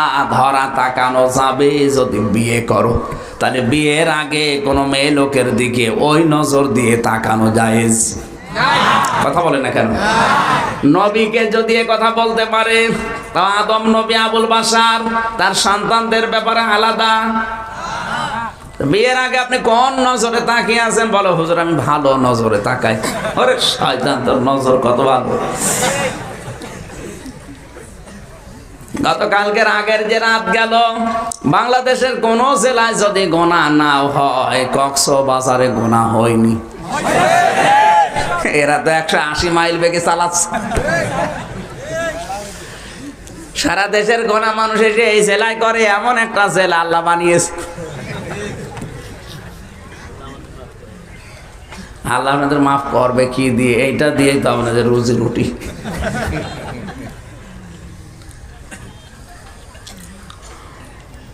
হযরতে আদমকে আল্লাহ বললেন বিয়ে করো। উনি বলেন বিয়ে করতে হলে কি করা লাগবে? দেন মোহর দেওয়া লাগবে। আতুহুন্না বুজুরহুন্না ফারিদা, দেন মোহর দেওয়া ফরজ। দেন মোহর দেওয়া। হযরতে আদম বলে আমার কাছে কিছু নেই, দেন মোহর দেব কি দিয়ে? আল্লাহ পাক বলেন দেন মোহর দেওয়ার কিছু নেই, তাহলে বিয়ে করার শখ আসে কোত্থেকে? বলে বিয়ে আমাকে করাই লাগবে। দেন মোহর যা কি করবা তুমি জানো। আল্লাহ পাক ওই সময় বদলি দিয়েছিলেন, আমার নবী মুহাম্মদ রাসূলুল্লাহর 10 বার দরুদ পড়ো, এটা দেন মোহর হয়ে যাবে। 10 বার দরুদ শরীফ আদায় করার পরে বিয়ে করলেন। আল্লাহ বলেন এ পর্যন্ত না। অকুলনা ইয়া আদম উসকুন আনতা ওয়া যাওজুকাল জান্নাহ, হে আদম তুমি এবং তোমার বউ জান্নাতে যাও। জান্নাত আমাদের বাবার বাড়ি। কার বাড়ি? বাবার বাড়ি। বলেন বলেন। তাহলে বিয়ে করে বউ নিয়ে বাবার বাড়ি যাওয়া লাগবে, এটা আল্লাহর নির্দেশ। আরো অনেকে এখন ঘর জামাই থাকে, এই জেলায় নেই? আপনার লজ্জা করে না? বিয়ে নিয়ে বউ বাবার বাড়ি যাওয়া লাগবে, এটা নির্দেশ। সে জান্নাতের ভেতরে না নির্দেশ দিচ্ছে, আর আপনি আরো নিজে থেকে যাচ্ছে। আনতা ওয়া যাওজুকাল জান্নাহ, তুমি এবং তোমার বউ যাও, তোমার বাবার বাড়ি চলে যাও। তার মানে তোমার বাড়ি জান্নাত, আমাদের বাবার বাড়ি জান্নাত। এই জান্নাতে চলে যাও। ওখানে যে কি করবা? কথাটা বোঝার চেষ্টা করেন। আমি কিন্তু একটা পয়েন্ট থেকে এখানে এসেছি, আপনি ভালোভাবে না শুনলে ওখানে যেতে পারবেন না। অকুলা মিনহা, কোরআনের একটা শব্দের দিকে তাকান। অকুলা, আংতা অকুলা নেই। আল্লাহ কিন্তু আংতা অকুলা দিতে পারতেন। তুমি যা খাবে তোমার স্ত্রীকে খাওয়াবে, আল্লাহ পাক একবারে আংটা বাদ দিয়ে অকলা দিয়ে বচন দিয়ে জানিয়েছে, বান্দা তোর ওপরে আর তোর স্ত্রীর ওপরে আমার পুরা মায়া মহব্বত সমান। স্ত্রীকে বাড়িতে নিয়ে বাবার বাড়িতে যাওয়ার পরে নিজে যেই মানের খাবার খাবে ওকে ওই মানের খাবার খাওয়ানো লাগবে। আপনি নিজে আগে খাবেন এরপরে খাওয়াবেন এরকম না, আপনি যখনই খাবেন ওই মানের খাবার তারও ব্যবস্থা করবেন, যে মানের পোশাক পরবেন ওই মানের পোশাক তাকেও দেওয়া লাগবে। নারীদের প্রতি আমার আল্লাহ যে বিচার করেছে কিয়ামত পর্যন্ত কোন ধর্মের নাম নিয়ে বিচার কেউ করতে পারবে না। আজ বাংলাদেশে 13টা সংগঠন কাজ করছে নারীর পক্ষে, এই সমস্ত অধিকারগুলোর কথা নেই। ওদের যত অধিকার সব নারীদেরকে ভোগ করার বিষয়ে। এই যে নারী পক্ষ, নারী স্বাধীনতা আন্দোলন, নারী বিপ্লব পরিষদ, নারী মুক্তি পরিষদ, 13টা সংগঠনে যারা দায়িত্বে আছে, এরকম একটা শব্দ কিয়ামতের আগে বানাতে পারবে? সম্মান মর্যাদা যা দেওয়া দরকার আল্লাহ এই শব্দের ভেতরে অধিকার দিয়েছে। অকুলা তুই নিজে খাবি হবে না, ওই পরিমাণ ওই মানের পোশাক খাবার স্ত্রীকে খাওয়ানো লাগবে, পরানো লাগবে। নিজে তো বাইরে জনমের খাওয়া খাও আর আসার সময় বাদাম নিয়ে আসে। আমার এই আয়াতে কোলা শব্দের ব্যাখ্যা পড়ার পরে আমার যা মনে হয়, এই পৃথিবীতে একজন মেয়ে লোক, তার মানে স্ত্রী, একটা পুরুষের কাছে এত বড় নিয়ামত, দুনিয়ায় এত বড় নিয়ামত আল্লাহ আর দেয়নি। এই কথা বলেন না কেন? এই যে এই লোকটা ছোট্ট ওই মেয়েটাকে যেভাবে মানুষ করছে, লালন পালন করছে, খরচ করছে, ওর পেছনে স্নেহ ভালোবাসা মমতা তো আছে। 22 বছর 25 বছর পর্যন্ত শ্রম দিয়ে পরিশ্রম দিয়ে তাকে মানুষ বানিয়ে আপনার হাতে তুলে দিচ্ছে। যা কিছু করেছে সব উনি, কিন্তু ওই মেয়েটার থেকে যে সার্ভিসগুলো আসবে, যে উপকারগুলো আসবে, যে কাজগুলো আপনি নেবেন, একটাও উনি ওনার বংশের কেউ নেয় না, সব আপনি পাচ্ছেন। এক কথা বলেন না কেন? উনি কি একটা উপকারও পাবে? 5 দিন বাড়িতে এনে কাজ করাবে সে ক্ষমতা এখন আর নেই। যত উপকার সব পাচ্ছেন আপনি, বিনা কারণে আপনাকেও জেনা থেকে বাঁচিয়ে দিচ্ছে, আপনার বংশ বিস্তার করার জন্য সাহায্য করছে, এবং টাকা পয়সা ছাড়া ফ্রি সার্ভিস দিচ্ছে বাড়িতে বসে। যত সার্ভিস ওরা দেয়, যদি একবার চিন্তা করি আপনি টাকা পয়সা দিয়ে মানুষ রাখতে চান, আপনার 14 বংশ বিক্রি করা লাগবে। আমার তো মনে হয় কোনো মেয়ে লোককে বাড়িতে নিয়ে এসে আর শ্বশুর শাশুড়ির কাছ থেকে যৌতুক নেওয়ার পরিবর্তে বলা দরকার ছিল যে এর পেছনে 25 বছরে যা খরচ করেছেন হিসাব করেন, আমি টাকা দিয়ে নিয়ে যাই। শেষে বিয়ে কপালে জুটতো না। মেয়ে লোকের কাজকে অনেকে আমরা দাম দিতে চাই না, বলে ও আর কি কাজ করে, খালি সারাদিন বসে ঠুকঠাক একটু করে দেখেন তো একদিন। আমার দাদা একটা গল্প বলছিল, একটা লোক স্ত্রীর কোনো কাজের মর্যাদাই দেয় না, গুরুত্ব দেয় না, দাম দিতে চায় না। স্ত্রীকে বারবার বলে কি এমন কাজ করো, তোমার কাজের কোন হিসাব আছে? কি করো? খালি ঠুকঠাক করো। ওর বউ বলছে ঠিক আছে ঠুকঠাক, আমার কাজ আপনি করবেন, আপনার কাজ আগে আমি করব। গরু রাখতে যায় ও মাঠে, গরু চড়াতে যায় ও, গরু চড়াতে গেছে বউ আজকে, আর ওরে বলেছে আপনি ভাত রান্না করেন। ও ভাত রান্না করার জন্য ঘরে গিয়েছে, যেখানে চাউল থাকে ড্রামের কাছে গিয়ে চাউল নিয়ে দেখে চাউল ঝাড়া নেই। এখন চাউল ঝাড়তে হলে কি লাগে? কোলা লাগবে না? কোলার উপরে নিয়েছে চাউল, ঝাড়া লাগে কি দিয়ে ও তো টের পাচ্ছে না।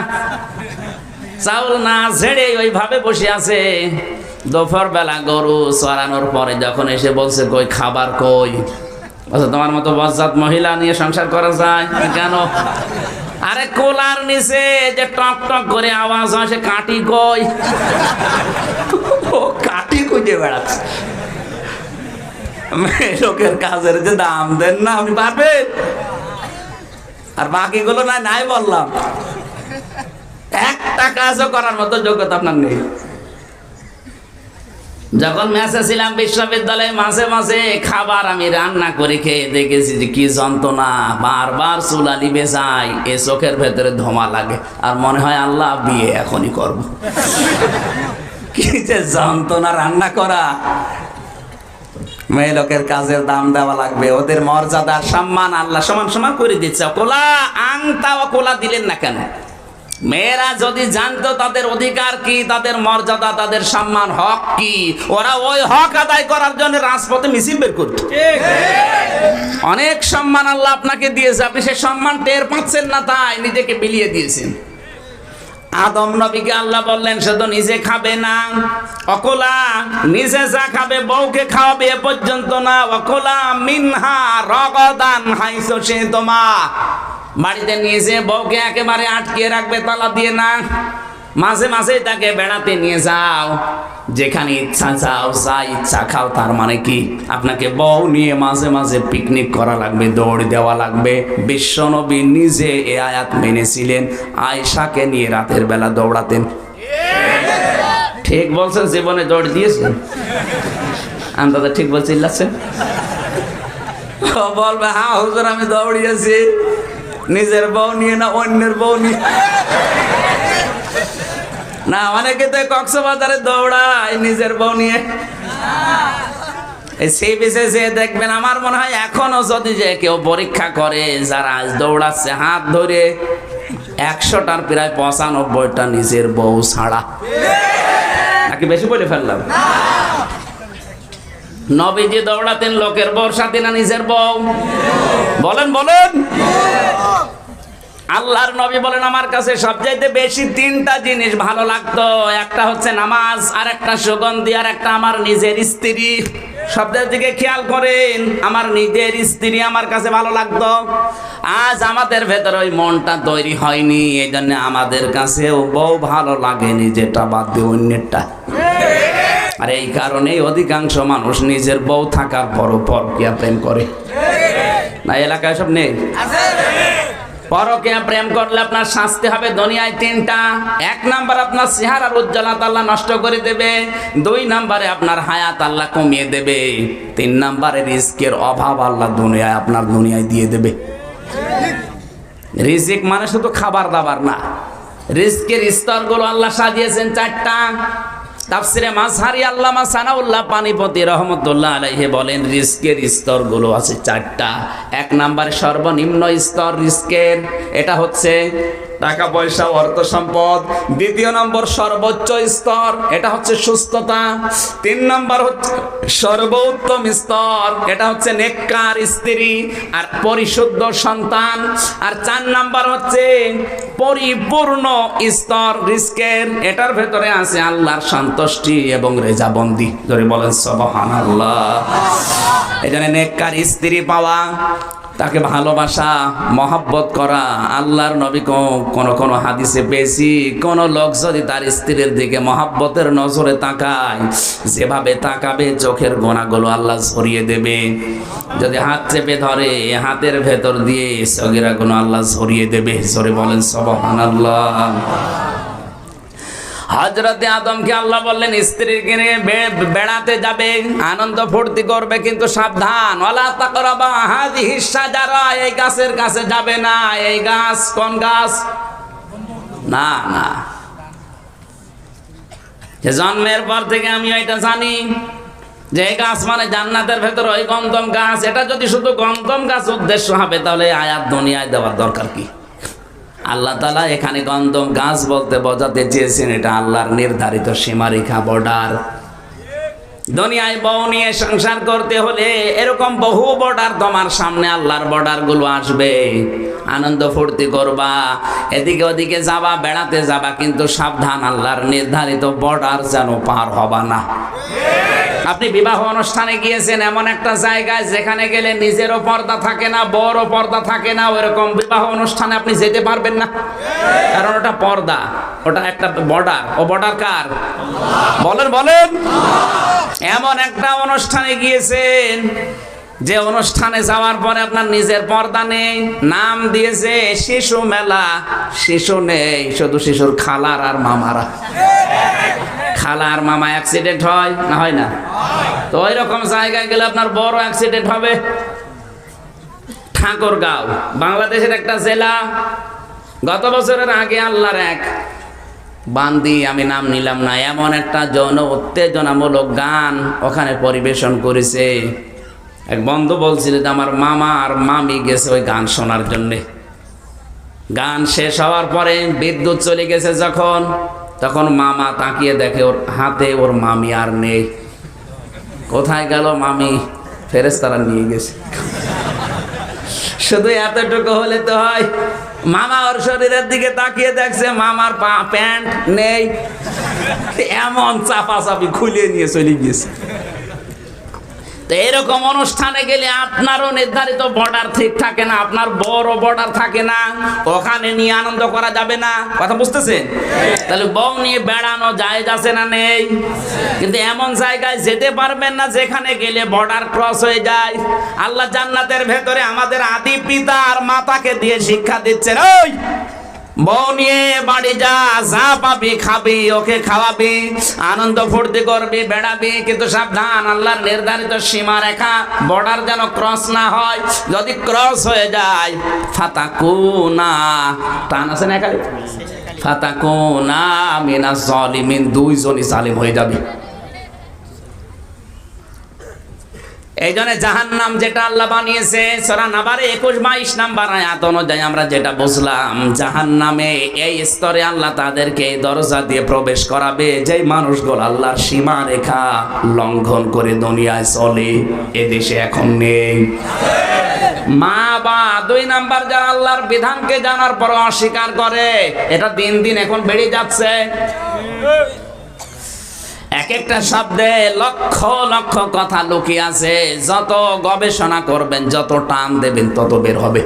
এই জন্য কোরআনের তাফসির করতে গেলে সময় খুব বেশি লাগে। এই কারণে এই যে মাহাবার ভেতরে ব্যাখ্যা, এক আয়াতের তাফসির যেহেতু আর এক আয়াত দিয়ে আল্লাহ জানিয়েছেন, সূরা আরাফের 40-41 নাম্বার আয়াত দেখার জন্য বলছি, ইন্নাল্লাযীনা কাযযাবু বিআয়াতিনা ওয়াস্তাকবারু আনহা লা তুফাত্তাহু লাহুম আবওয়াবুস সামা ওয়া লা ইয়াদখুলুনাল জান্নাহ।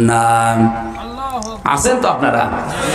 নিশ্চয় যে বাজারা কাযযাবু বিআয়াতিনা, আমার আয়াতকে মিথ্যা প্রতিপন্ন করে, অবিশ্বাস করে, ওয়াস্তাকবারু আনহা, আর এই আয়াত থেকে মুখ ফিরিয়ে রাখে, অহংকার করে। এই যে মা বা যে মানুষগুলো অহংকার করে, আল্লাহর আয়াত থেকে, আল্লাহর বিধান থেকে মুখ ফিরিয়ে নেয়, যে বাদ দে, এরকম কথা বহু শুনেছি।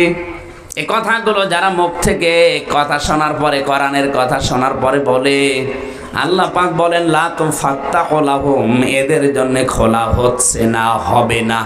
শব্দটা মোজারে, বর্তমান ভবিষ্যৎ, প্রেজেন্ট ফিউচার। যারা আল্লাহর কোরআনের আয়াত শোনার পরে অবিশ্বাস করে, মিথ্যা প্রতিপন্ন করে, অহংকার করে মুখ ফিরিয়ে থাকে, এদের জন্য আল্লাহ খুলছে না, খুলবে না। আবু আবু সামা, জান্নাত আকাশের একটা দরজাও খুলবে না। বাবের বহুবচন আবু আব, সামা বহুবচন, একটা দরজাও খোলা হবে না। ওয়ালা ইয়াদখুলুনাল জান্নাহ, বড় বিষয়, এরা জান্নাতে যাচ্ছে না, যাবে না। শুধু যাচ্ছে না বললে তো হয়তো যাবে না, ইয়াদখুলুনা মোজারে, ওরা জান্নাতে যাবেও না। কতদিন জানো? হাত্তা, যতক্ষণ ইয়ালিজাল জামালু ফি সাম্মিল খিয়াত, সূচের ছিদ্র দিয়ে উট প্রবেশ করতে না পারে। সূচের ছিদ্র দিয়ে উট প্রবেশ করা যেরকম অসম্ভব, আল্লাহর আয়াত যারা অহংকার করে মুখ ফিরিয়ে থাকে, যারা অস্বীকার করে, এই মানুষগুলোর জান্নাতে যাওয়া এরকম অসম্ভব। আর যেটা সবচাইতে বেশি এখন বাংলাদেশে, ভাসুরের নাম ধরা ঠিক না, এই জন্য আমি নাম ধরলাম না, আপনি মিলিয়ে নেন। আল্লাহর সীমা রেখাগুলো সব আজ পার করে ফেলছে, আরো প্রতিযোগিতা করছে কি করে বর্ডার ক্রস করা যায়। 2 নম্বরে মা বাপ অস্বীকার করে বসে আছে অলরেডি। তাহলে এই মানুষগুলো যারা আল্লাহর নির্ধারিত সীমানা ওভারটেক করে, আল্লাহর বর্ডারগুলো ক্রস করে, আর যারা অহংকার করে আল্লাহর আয়াত শোনার পরে, এরা যেখানে যাবে তার নাম জাহান্নাম। বলেন না কেন? 2 নম্বরে নাম পেয়েছি লাযা। নাম কি? কাল্লা ইন্নাহা লাযানাসাআতাল লিশাওয়া তাদউ মান আদবারা ওয়া তাওয়াল্লা ওয়া জামাআ ফাআওয়া ইলা আখির আয়া। আল্লাহ পাক বলেন কখনো না, অবশ্যই তোকে লাজার মুখোমুখি করা হবে। জানিস কি লাজা? নাযাআতাল লিশাওয়া তাদউ মান আদবারা ওয়া তাওয়াল্লা, যাকে আল্লাহর বিধানের দিকে ডাকলে ওই লোকটা শোনা তো দূরের কথা পৃষ্ঠ প্রদর্শন করে মুখ ফিরিয়ে চলে যায়। ও কিন্তু বিশ্বাস করে কোরআন আল্লাহর কিতাব, কিন্তু যখন দেখে যে বাস্তবতা তো আমার সাথে মেলে না, তখন আস্তে করে মুখ ফিরিয়ে চলে যায়। এরকম মানুষ দেশে নেই? এখানেও বসে আছে। ওরা কিন্তু বিশ্বাস করে আমির হামজা এসেছে, ওর বাবার কথা বলবে না, ও কোরআন থেকে কথা বলে সঠিক কথাই বলবে, ও শুনতেও আসে, বিশ্বাসও করে, কিন্তু যখন দেখে যে না এগুলো তো মিলছে না আমার সাথে। আল্লাহ পাক সূরা নেসার ভেতরে 61 নাম্বার আয়াতের শেষের দিকে ব্যাখ্যা দিয়েছেন, রাআইতাল মুনাফিকিনা ইয়াসুদ্দুনা আনকা সুদুদা। হে নবী, আপনি দেখবেন ওরা বিশ্বাস করে, শুনতেও আসে, কিন্তু যখন দেখে ওদের প্র্যাকটিক্যাল লাইফের সাথে মিলছে না, আস্তে করে পেছন ফিরে চলে যাচ্ছে। দেখেন তো কোনটা ওঠে।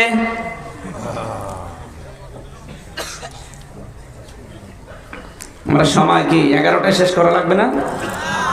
না, আমার গাড়ি আছে তো এই জন্য তাড়াতাড়ি করছি। আমরা এই 7টা যেহেতু শেষ করছি, ওগুলো চোরা মার্চের ভেতর থেকে দেখবেন 15, 16, 17, 18, 19, 20 এই আয়াতগুলোতে ব্যাখ্যা করা আছে। 3 নম্বরে হুতামা। 3 নম্বরে কি বলেন না কেন? এই দরজায় আল্লাহ কাদেরকে পাঠাবেন?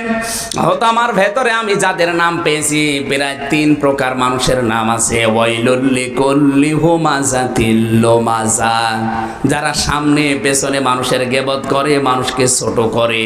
এটাও বাংলাদেশে আজ অনেকের ভেতরে বৃদ্ধি পাচ্ছে। সামনে হোক পেছনে হোক, কি করে মানুষকে ছোট করা যায়, খাটো করা যায়, ওর সম্মান নষ্ট করা যায়, এই ধান্দায় মেতে আছে। তার বাস্তব প্রমাণ আমাদের কুষ্টিয়ার এসপি। কথা বলেন না কেন? ওর কাজই কি করে মানুষকে ছোট করা যায়। যে যেটা ভিডিও হচ্ছে সারা দেশে ছড়াবে, ওনার কানেও যাবে। দরদ নিয়ে বলছে আপনি এই আচরণ পাল্টান, আপনি কিন্তু হুতামার দরজায় দাঁড়িয়ে আছেন। আপনি নামাজ পড়ে রোজা রেখে কোরআন খতম দিয়ে কি করবেন? কোরআন জানাচ্ছে ওয়াইলুল লিকুল্লি হুমাযাতিল লুমাযা, যারা সামনে পেছনে মানুষের গীবত করে, মানুষকে ছোট করার জন্য, হেয় প্রতিপন্ন করার জন্য চেষ্টা চালায়, একের কথা অন্যের কাছে লাগিয়ে তালাতালি করে সম্পর্ক নষ্ট করে দেয়। আর এই গুণটা এখন সবচাইতে বেশি দেখতে পাচ্ছি মেয়েদের ভেতরে। এখনো চলছে ওদের ভেতরে। দেখেন, তালাতালি করা, এই যে একের কথা অন্যের কাছে লাগিয়ে সম্পর্ক নষ্ট করা। ও মনে করছে এই আর কি, এটা যে কত বড় অপরাধ। এই অপরাধ যে এলাকায় চলে, ওই এলাকার দোয়া কবুল করা আল্লাহ বন্ধ করে দেয়। কি বুঝেছেন কিছু? মুসা নবী আলাইহিস সালামের জামানায় একবার বৃষ্টি বন্ধ ছিল, চাটিয়াল ময়দানে তিনি দোয়া করলেন উম্মতদেরকে নিয়ে। 3 বার মোনাজাতের পর আল্লাহ হাত ফেরত দিলেন। মুসা নবী রাগী নবী ছিলেন, ডাক দিয়ে বললেন, আল্লাহ এগুলো নয় আমার উম্মত, আমার মায়া লাগে। তোমার তো বান্দা, তোমার মায়া লাগে না? আল্লাহ বলেন, মায়া তো লাগে, কিন্তু বৃষ্টি দেব না। কেন? কারণ তুমি যাদের নিয়ে দোয়া করছিলে এদের ভেতরে নামিমা, তালাতালি করা, একের কথা অন্যের কাছে লাগিয়ে সম্পর্ক নষ্ট করে দেয়, এরকম একজন লোক আছে। এই মহিলাকে যতক্ষণ তুমি বের করে না দেবে, ততক্ষণ তুমি নবী দোয়া করলেও কাজ হবে না। মুসা আলাইহিস সালাম বললেন, আল্লাহ তুমি শুধু ওই মহিলার নাম বলো, দেখো কি করি। আল্লাহ বললেন, না, আমি নিজেই নাম ধরে গীবত করতে নিষেধ করি, আর আমি এখন নিজে নাম ধরবা, তুমি অপমান করবা, হবে না। হযরতে মুসা বললেন, আল্লাহ আমি তো আর আলিমুম বিযাতিস সুদূর না, মানুষের মনের খবর জানি, তে কি করে আমি টের পাবো? আল্লাহ পাক বলেন, ওদের সবাইকে নিয়ে তওবা করো, তাহলে ওই মহিলাও তওবা করবে। আর তাওবা যদি মানুষ মন থেকে সবাই করে, তাহলে বেগুনা ব্যক্তির মতো হয়ে যায়। তখন সবাই মিলে আল্লাহর কাছে দোয়া করলে বেগুনা ব্যক্তির দোয়া আল্লাহ ফেরত দেয় না। মুসা নবী এসে বললেন, দেখো এখানে একজন আছে নামিমা, তালাতালি করা মহিলা, কিন্তু কে ওইটা আমি জানি না, তবে আছে। আল্লাহ যখন জানিয়েছে আছে, ও যতক্ষণ থাকবে ততক্ষণ আমি নবীর দোয়াও কবুল হবে না। সুতরাং তোমাদেরকে বলছি সবাই আমার সাথে তাওবা করো, তাহলে ওই লোকটাও তাওবা করবে। সবাই মিলে বা তাওবা করে মোনাজাত করতে দেরি, আল্লাহ বৃষ্টি দিতে দেরি করেনি। বলে তালাতালি করা কত বড় জঘন্য কাজ, আপনি টের পাচ্ছেন? হ্যাঁ, এখানে যদি ওরকম কেউ থাকেন আপনি চলে যান, নয়তো মাহফিল মাঠে মারা যাবে। চলে যান, দেখেন তো কেউ উঠে চলে যাবে। ওই যে একজন যাচ্ছে, তাড়াতাড়ি করার লোক আছে, মানে একজন আছে। হ্যাঁ, জিজ্ঞেস করেন তো কি করে ও, সমস্যা কি আপনার? না, তাড়াতাড়ি করার লোক থাকলে চলে যান। এই যারা কিন্তু আছে, যা এই ভেজাল গুলো বের হোক। আমরা যেহেতু দোয়া করবো তো চলে যান, নাই তো নবীর দোয়া যদি আল্লাহ ফেরত দেয়, তো মহিলাদের ভেতরে যারা আছে ওনাদের একটা চলে যেতে বলেন, যান আপনারা চলে যান, আপনাদের দরকার নেই, খুব ঝামেলা আছে আপনাদের নিয়ে।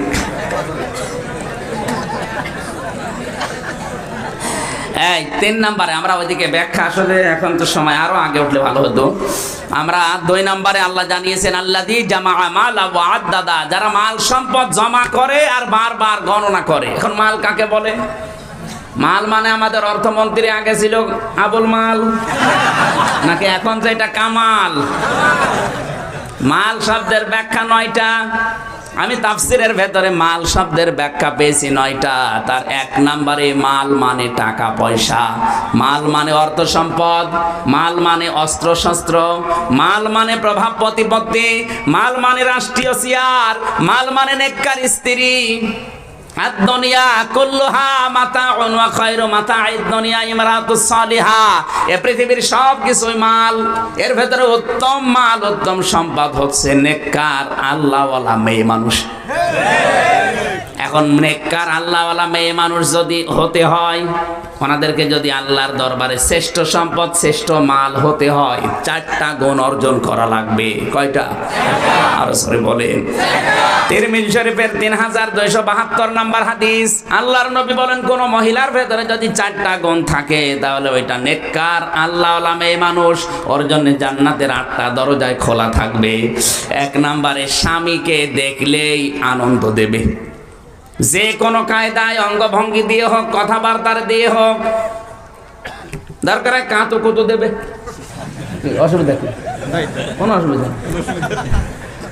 আপনাকে স্বামীকে কাঁতো কুতো দিয়ে হলেও তারে হাসানো লাগবে।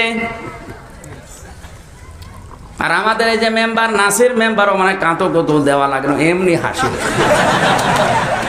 চেহারার ভেতরে হাসি লেগে। ওনার বর অন্তত এই দায়িত্বটার পালন করা লাগবে না, ও দেখলে ছাতা হাসে। তাহলে মেয়েদেরকে দায়িত্ব দিলাম, যদি নেককার হতে হয় শুধু নামাজ পড়ে রোজা রেখে কালো বোরকা পরে হবে না, স্বামীকে দেখলে আপনাকে আনন্দ দেওয়া লাগবে। 2 নম্বরে স্বামী যদি কোনো জায়েজ কাজের আদেশ করে, জীবন থাকতে আপনাকে মানা লাগবে। ও তার নিজ প্রয়োজনে ডাক দিচ্ছে আর আপনি এদিকে হাঁসের খাবার দিয়ে ব্যস্ত, কি করবেন হাঁস নিয়ে আপনি? রান্না খাবার যদি নষ্ট হয়ে যায়, দুধ যদি চুলার উপরে নষ্ট হয়ে যায়, স্বামী ডাক দিলে নবীজি বলেন সব বাদ দিয়ে স্বামীর ডাকে সাড়া দাও। আজ আমাদের পরিবারে ছোটখাটো বিষয়গুলো মেয়েরা গুরুত্ব দেয় না, এই জন্যেই পুরুষ মানুষ লাইন করে। আপনি তো ঠিক বলবেনই, আপনি তো ওই লাইনে আছে, করেন আপনি, লাইন করেন, অসুবিধা নেই। আপনার মনে হয় এরকম সমস্যা আছে, ওই আলুর দোষ আছে ওর। না সম্মানিত মা বলেন, আপনি কি মনে করছেন আমি জানি না, এই বিষয়টা গুরুত্ব দেওয়া লাগবে। আপনি কিছু মনেই করছেন না, অথচ ওইটার জন্য ও কিন্তু আর একটা মহিলার সাথে লাইন করে। ও কোন কারণে পরকীয়া প্রেম করে? আপনার ভেতরে ওই জিনিস নেই। ও যার সাথে লাইন করছে, ও সব জিনিস আপনাকে আল্লাহ দিয়েছে, এক কথা বলেন না কেন? এরপরও যদি লাইন করে, ও দোষ ওর একা না, ও দোষ আপনারও আছে। একটা স্বামী কন্ট্রোল করতে পারেন না, কি করেন কি? আশা করছে মেয়েরা দায়িত্বশীল হবে। 3 নম্বরে স্বামী যাকে পছন্দ করে না এরকম কোন মানুষকে আপনি ঘরে আসতে দেবেন না। কথা বুঝতেছেন? স্বামী যেটা পছন্দ করে না এরকম কোন মানুষকে ঘরে আসতে দেবেন না। এবং সফরের দূরত্বের বাইরে আপনি স্বামীর অনুমতি ছাড়া যেতে পারবেন না। স্বামীর অনুমতি ছাড়া সফরের দূরত্বের বাইরে যদি যান, তাহলে 14 জন পুরুষের যে কোনো একজন আপনার সাথে থাকা লাগবে। আপনার বাবা, ভাই, ছেলে, স্বামী, এরকম কয়জন? 14 জনের যে কোনো একজন না নিয়ে যদি আপনি বাইরে চলে যান, যতক্ষণ বাইরে থাকবেন কবিরা গুনাহ হবে। আর আমাদের দেশের মেয়েরা সফরের দূরত্ব না, কক্সবাজার থেকে রাজনৈতিক মিটিং করার জন্য চলে যাচ্ছে খুলনায়, এখান থেকে 1000 কিলোমিটার। অথচ 47 মাইলের উপরে গেলে স্বামীর অনুমতি নেওয়া ফরজ। কি বলেন বলেন? আর চলে গেছেন কত মাইল? এদেশে আজ অধিকাংশ মানুষের দেখি ছেলে মেয়ে হয় স্বামীর মতো না, সব নেতার মতো। কারণ ও যে এখান থেকে মিটিং করতে গেল, ওর সাথে ওই 14 জনের একজনও নেই, আছে শুধু আল্লাহর ফেরেশতারা। আপনি কোন কারণে গেলেন বলেন তো? দুনিয়া আপনার সব হয়ে গেল, আপনার কি মরণের চিন্তা নেই? 4 নাম্বারটা বলছি। 4 নাম্বার, আল্লাহর নবী বলেন, স্বামী যেটা পছন্দ করে ওটা যদি আপনার কষ্ট হয়, ওটা পছন্দ করা লাগবে। আর আমি নিজের স্বামী, এটাও স্বামী। আমরা দুইজন মিলে বলছি, বাংলাদেশে যত স্বামী আছে প্রতিটি স্বামী চায় বিয়ের পরে তার মা বাবা যেন সাথে থাকে, কিন্তু অধিকাংশ স্ত্রী এটা চায় না। এই জন্য স্বামীকে বলে আলাদা হও, ওদেরকে বাদ দিয়ে দাও। শেষ পর্যন্ত আলাদা তো হয়, এমনকি বৃদ্ধাশ্রমে রেখে আসা লাগে বর কারণে। এই কথা বলেন না কেন? আর এই বউটাকে সবচাইতে খারাপ বানানোর পেছনে যারা দায়িত্ব পালন করে, 1 নম্বরে ভারতের সিরিয়াল, 2 নম্বরে ওই বোর মা আর বড় বোন। ওখান থেকে খালি ইনজেকশন দেয়, আর কতদিন, তাড়াতাড়ি আলাদা হয়। আর এক জায়গায় বসলে কি গল্প করে জামাই নিয়ে, বউ আমার এই জামাই আল্লাহর ওলি, খুব ভালো। কেন? ও শুধু আমার মেয়ের কথা শোনে, আমার মেয়ে যা বলে তাই শোনে। আর ওই যে আমার ছেলে, ওটা হারামজাদা। কেন? ও খালি বোর কথা শোনে। কি বলবেন? ও কি মা না ডাইনি? ওর মেয়ে জামাই সব শোনে, এই জন্য জামাই আল্লাহর ওলি। আর ওর ছেলেটা ওর পুত্র বধুর কথা শোনো, হারামজাদা। আমি আর মনে হয় শেষ করতে পারলাম না, 11টা বেজে যাচ্ছে, শেষ করে দিলাম। থাক, আগামীতে আবার আসলে ভাই মাপ চাচ্ছে। আমার গাড়ি ফেল হলে কালকে দিনের বেলা সকাল 10টায় সে কিশোরগঞ্জ, আমি পারবো না। আর বিমানও নেই, বিমান থাকলে সকালে যেতে পারতাম, বিমান নেই। আমি মাপ চাই, দোয়া চাই, আরও আগে থেকে উঠতে পারলে দেখতাম। আমি সামনে আবার আসবো, আজকে তো শেষ না, আরও মাহফিল আছে। আমি সভাপতির অনুমতি নিয়ে দোয়া করে দিচ্ছি। আল্লাহুম্মা আমিন। রব্বানা যালামনা আনফুসানা ওয়া ইল্লাম তাগফির লানা ওয়া তারহামনা লানাকুনান্না মিনাল খাসিরিন। রব্বুল আলামিন চাতক পাখির মতো এরা কোরআনে কারীম শুনছিল। আমার তো মনে হচ্ছে এখন 1-1.5 ঘন্টা বললেও এরা বসতো। কোরআন শোনার জন্য যারা এত পাগল, এই মানুষগুলোকে খালি হাতে ফেরত দিও না, তুমি কবুল করে নাও। সওয়াব যদি দিয়ে থাকো, কোটি কোটি গুণে বাড়িয়ে দাও। মাত্র 2 দিনের ব্যবধানে বিশাল আয়োজনে যারা শ্রম দিল, আল্লাহদের শ্রমগুলো উসমানের মতো মঞ্জুর করে নাও। বিশ্বনবীর রওজায়ে সওয়াবগুলো পৌঁছিয়ে তার সম্মান আরো বাড়িয়ে দাও।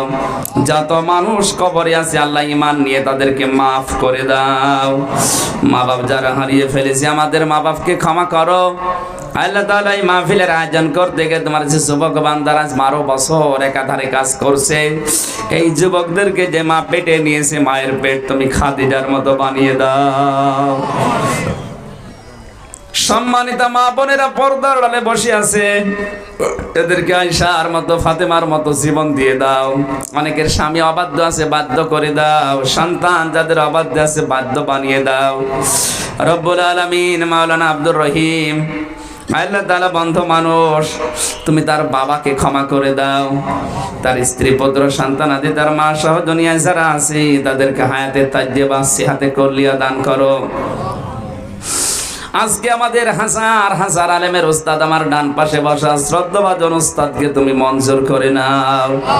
মাহফিলের সম্মানিত সভাপতি আলহাজ মাস্টার আব্দুর রহিম, যে দায়িত্ব তার মাথার উপরে দিয়েছে, সততার সাথে পালন করছে, তুমি তৌফিক দাও। যে বাড়িতে এসে বসলাম, ওই বাড়িওয়ালাকে কবুল করো। আল্লাহ তাআলা এই মাহফিলের যত বরেণ্য সদস্য আছে, যার মনে যে কামনা বাসনা আছে, যে যতটুকু এগিয়েছে কোরআনের দিকে, তুমি তার দিকে অতটুকু এগিয়ে যাও। মাওলানা আবুল কাশেম, হোসাইন আহমেদ সহ, নোমান ভাই সহ, রবিউল সহ যত মানুষ কোরআনের জন্য আজকের এই মাহফিলে ছুটে এসেছে, আল্লাহ তুমি কোরআনের ইজ্জতে আমাদেরকে ক্ষমা করে দাও। করোনার মহাপ্রাদুর্ভাব চলছে, আমাদেরকে রক্ষা করো। আগামীতে এই মাহফিলটা কোরআনের জন্য আরো বড় করে কবুল করে নাও। কক্সবাজার জেলাকে সাগরের যত বিপদ আপদ আছে সব থেকে তুমি রক্ষা করো রব্বুল আলামিন। কত মানুষ কত দুরারোগ্য ব্যাধিতে ভুগছে, রোগ দেওয়ার মালিকও তুমি, ওয়াইদা মারে বলতো ফাহুয়া ইয়াশফিন, শেফা দেওয়ার মালিকও তুমি। মুসাফির অবস্থায় দোয়া করছি আল্লাহ তুমি যে যে রোগ যাকে দিয়েছো ওই মুহূর্তে তুমি শেফায়ে কামেলা আজেলা দিয়ে দাও। আমার মা বাবাকে মাফ করে দাও, আমার কণ্ঠটা ভালো রাখো, শরীরটা সুস্থ রাখো। জালেমের জুলুম, হিংসুকের হিংসা, দুশমনের দুশমনি থেকে তুমি আমাদেরকে বাঁচাও। চর্ম চোখে অন্তত যেন দেখে যেতে পারি এই বাংলাদেশের ৫৬,০০০ বর্গ মাইল এলাকা তোমার কোরআন দিয়ে চলছে। আল্লাহ তাআলা কখন ডাক আসে কার জানি না। জাহান্নামের স্তরগুলোতে, জাহান্নামের স্থানগুলোর নাম, স্তরগুলোতে কে কোন জায়গায় আছি আমরা নিজেরা টের পাচ্ছি। জাহান্নামের এই দরজাগুলো চিরতরে আমাদের জন্য বন্ধ করে দাও। আল্লাহুম্মা গফিরলি ওয়ারহামনি ওয়াহদিনি ওয়াফিনি ওয়ারযুকনি ইয়া রাব্বাল আলামিন। প্রশাসনের যে ভাইগুলো এসেছে তাদের দায়িত্বটা তুমি ইবাদত হিসেবে কবুল করে নাও। সুবহানা রাব্বিকা রাব্বিল ইজ্জাতি আম্মা ইয়াসিফুন ওয়া সালামুন আলাল মুরসালিন আলহামদুলিল্লাহি রাব্বিল আলামিন। কখন মরণ আসে জানি না, যখনই মরণ আসবে একবার হলেও যেন পড়তে পারি লা ইলাহা ইল্লাল্লাহু মুহাম্মাদুর রাসূলুল্লাহ।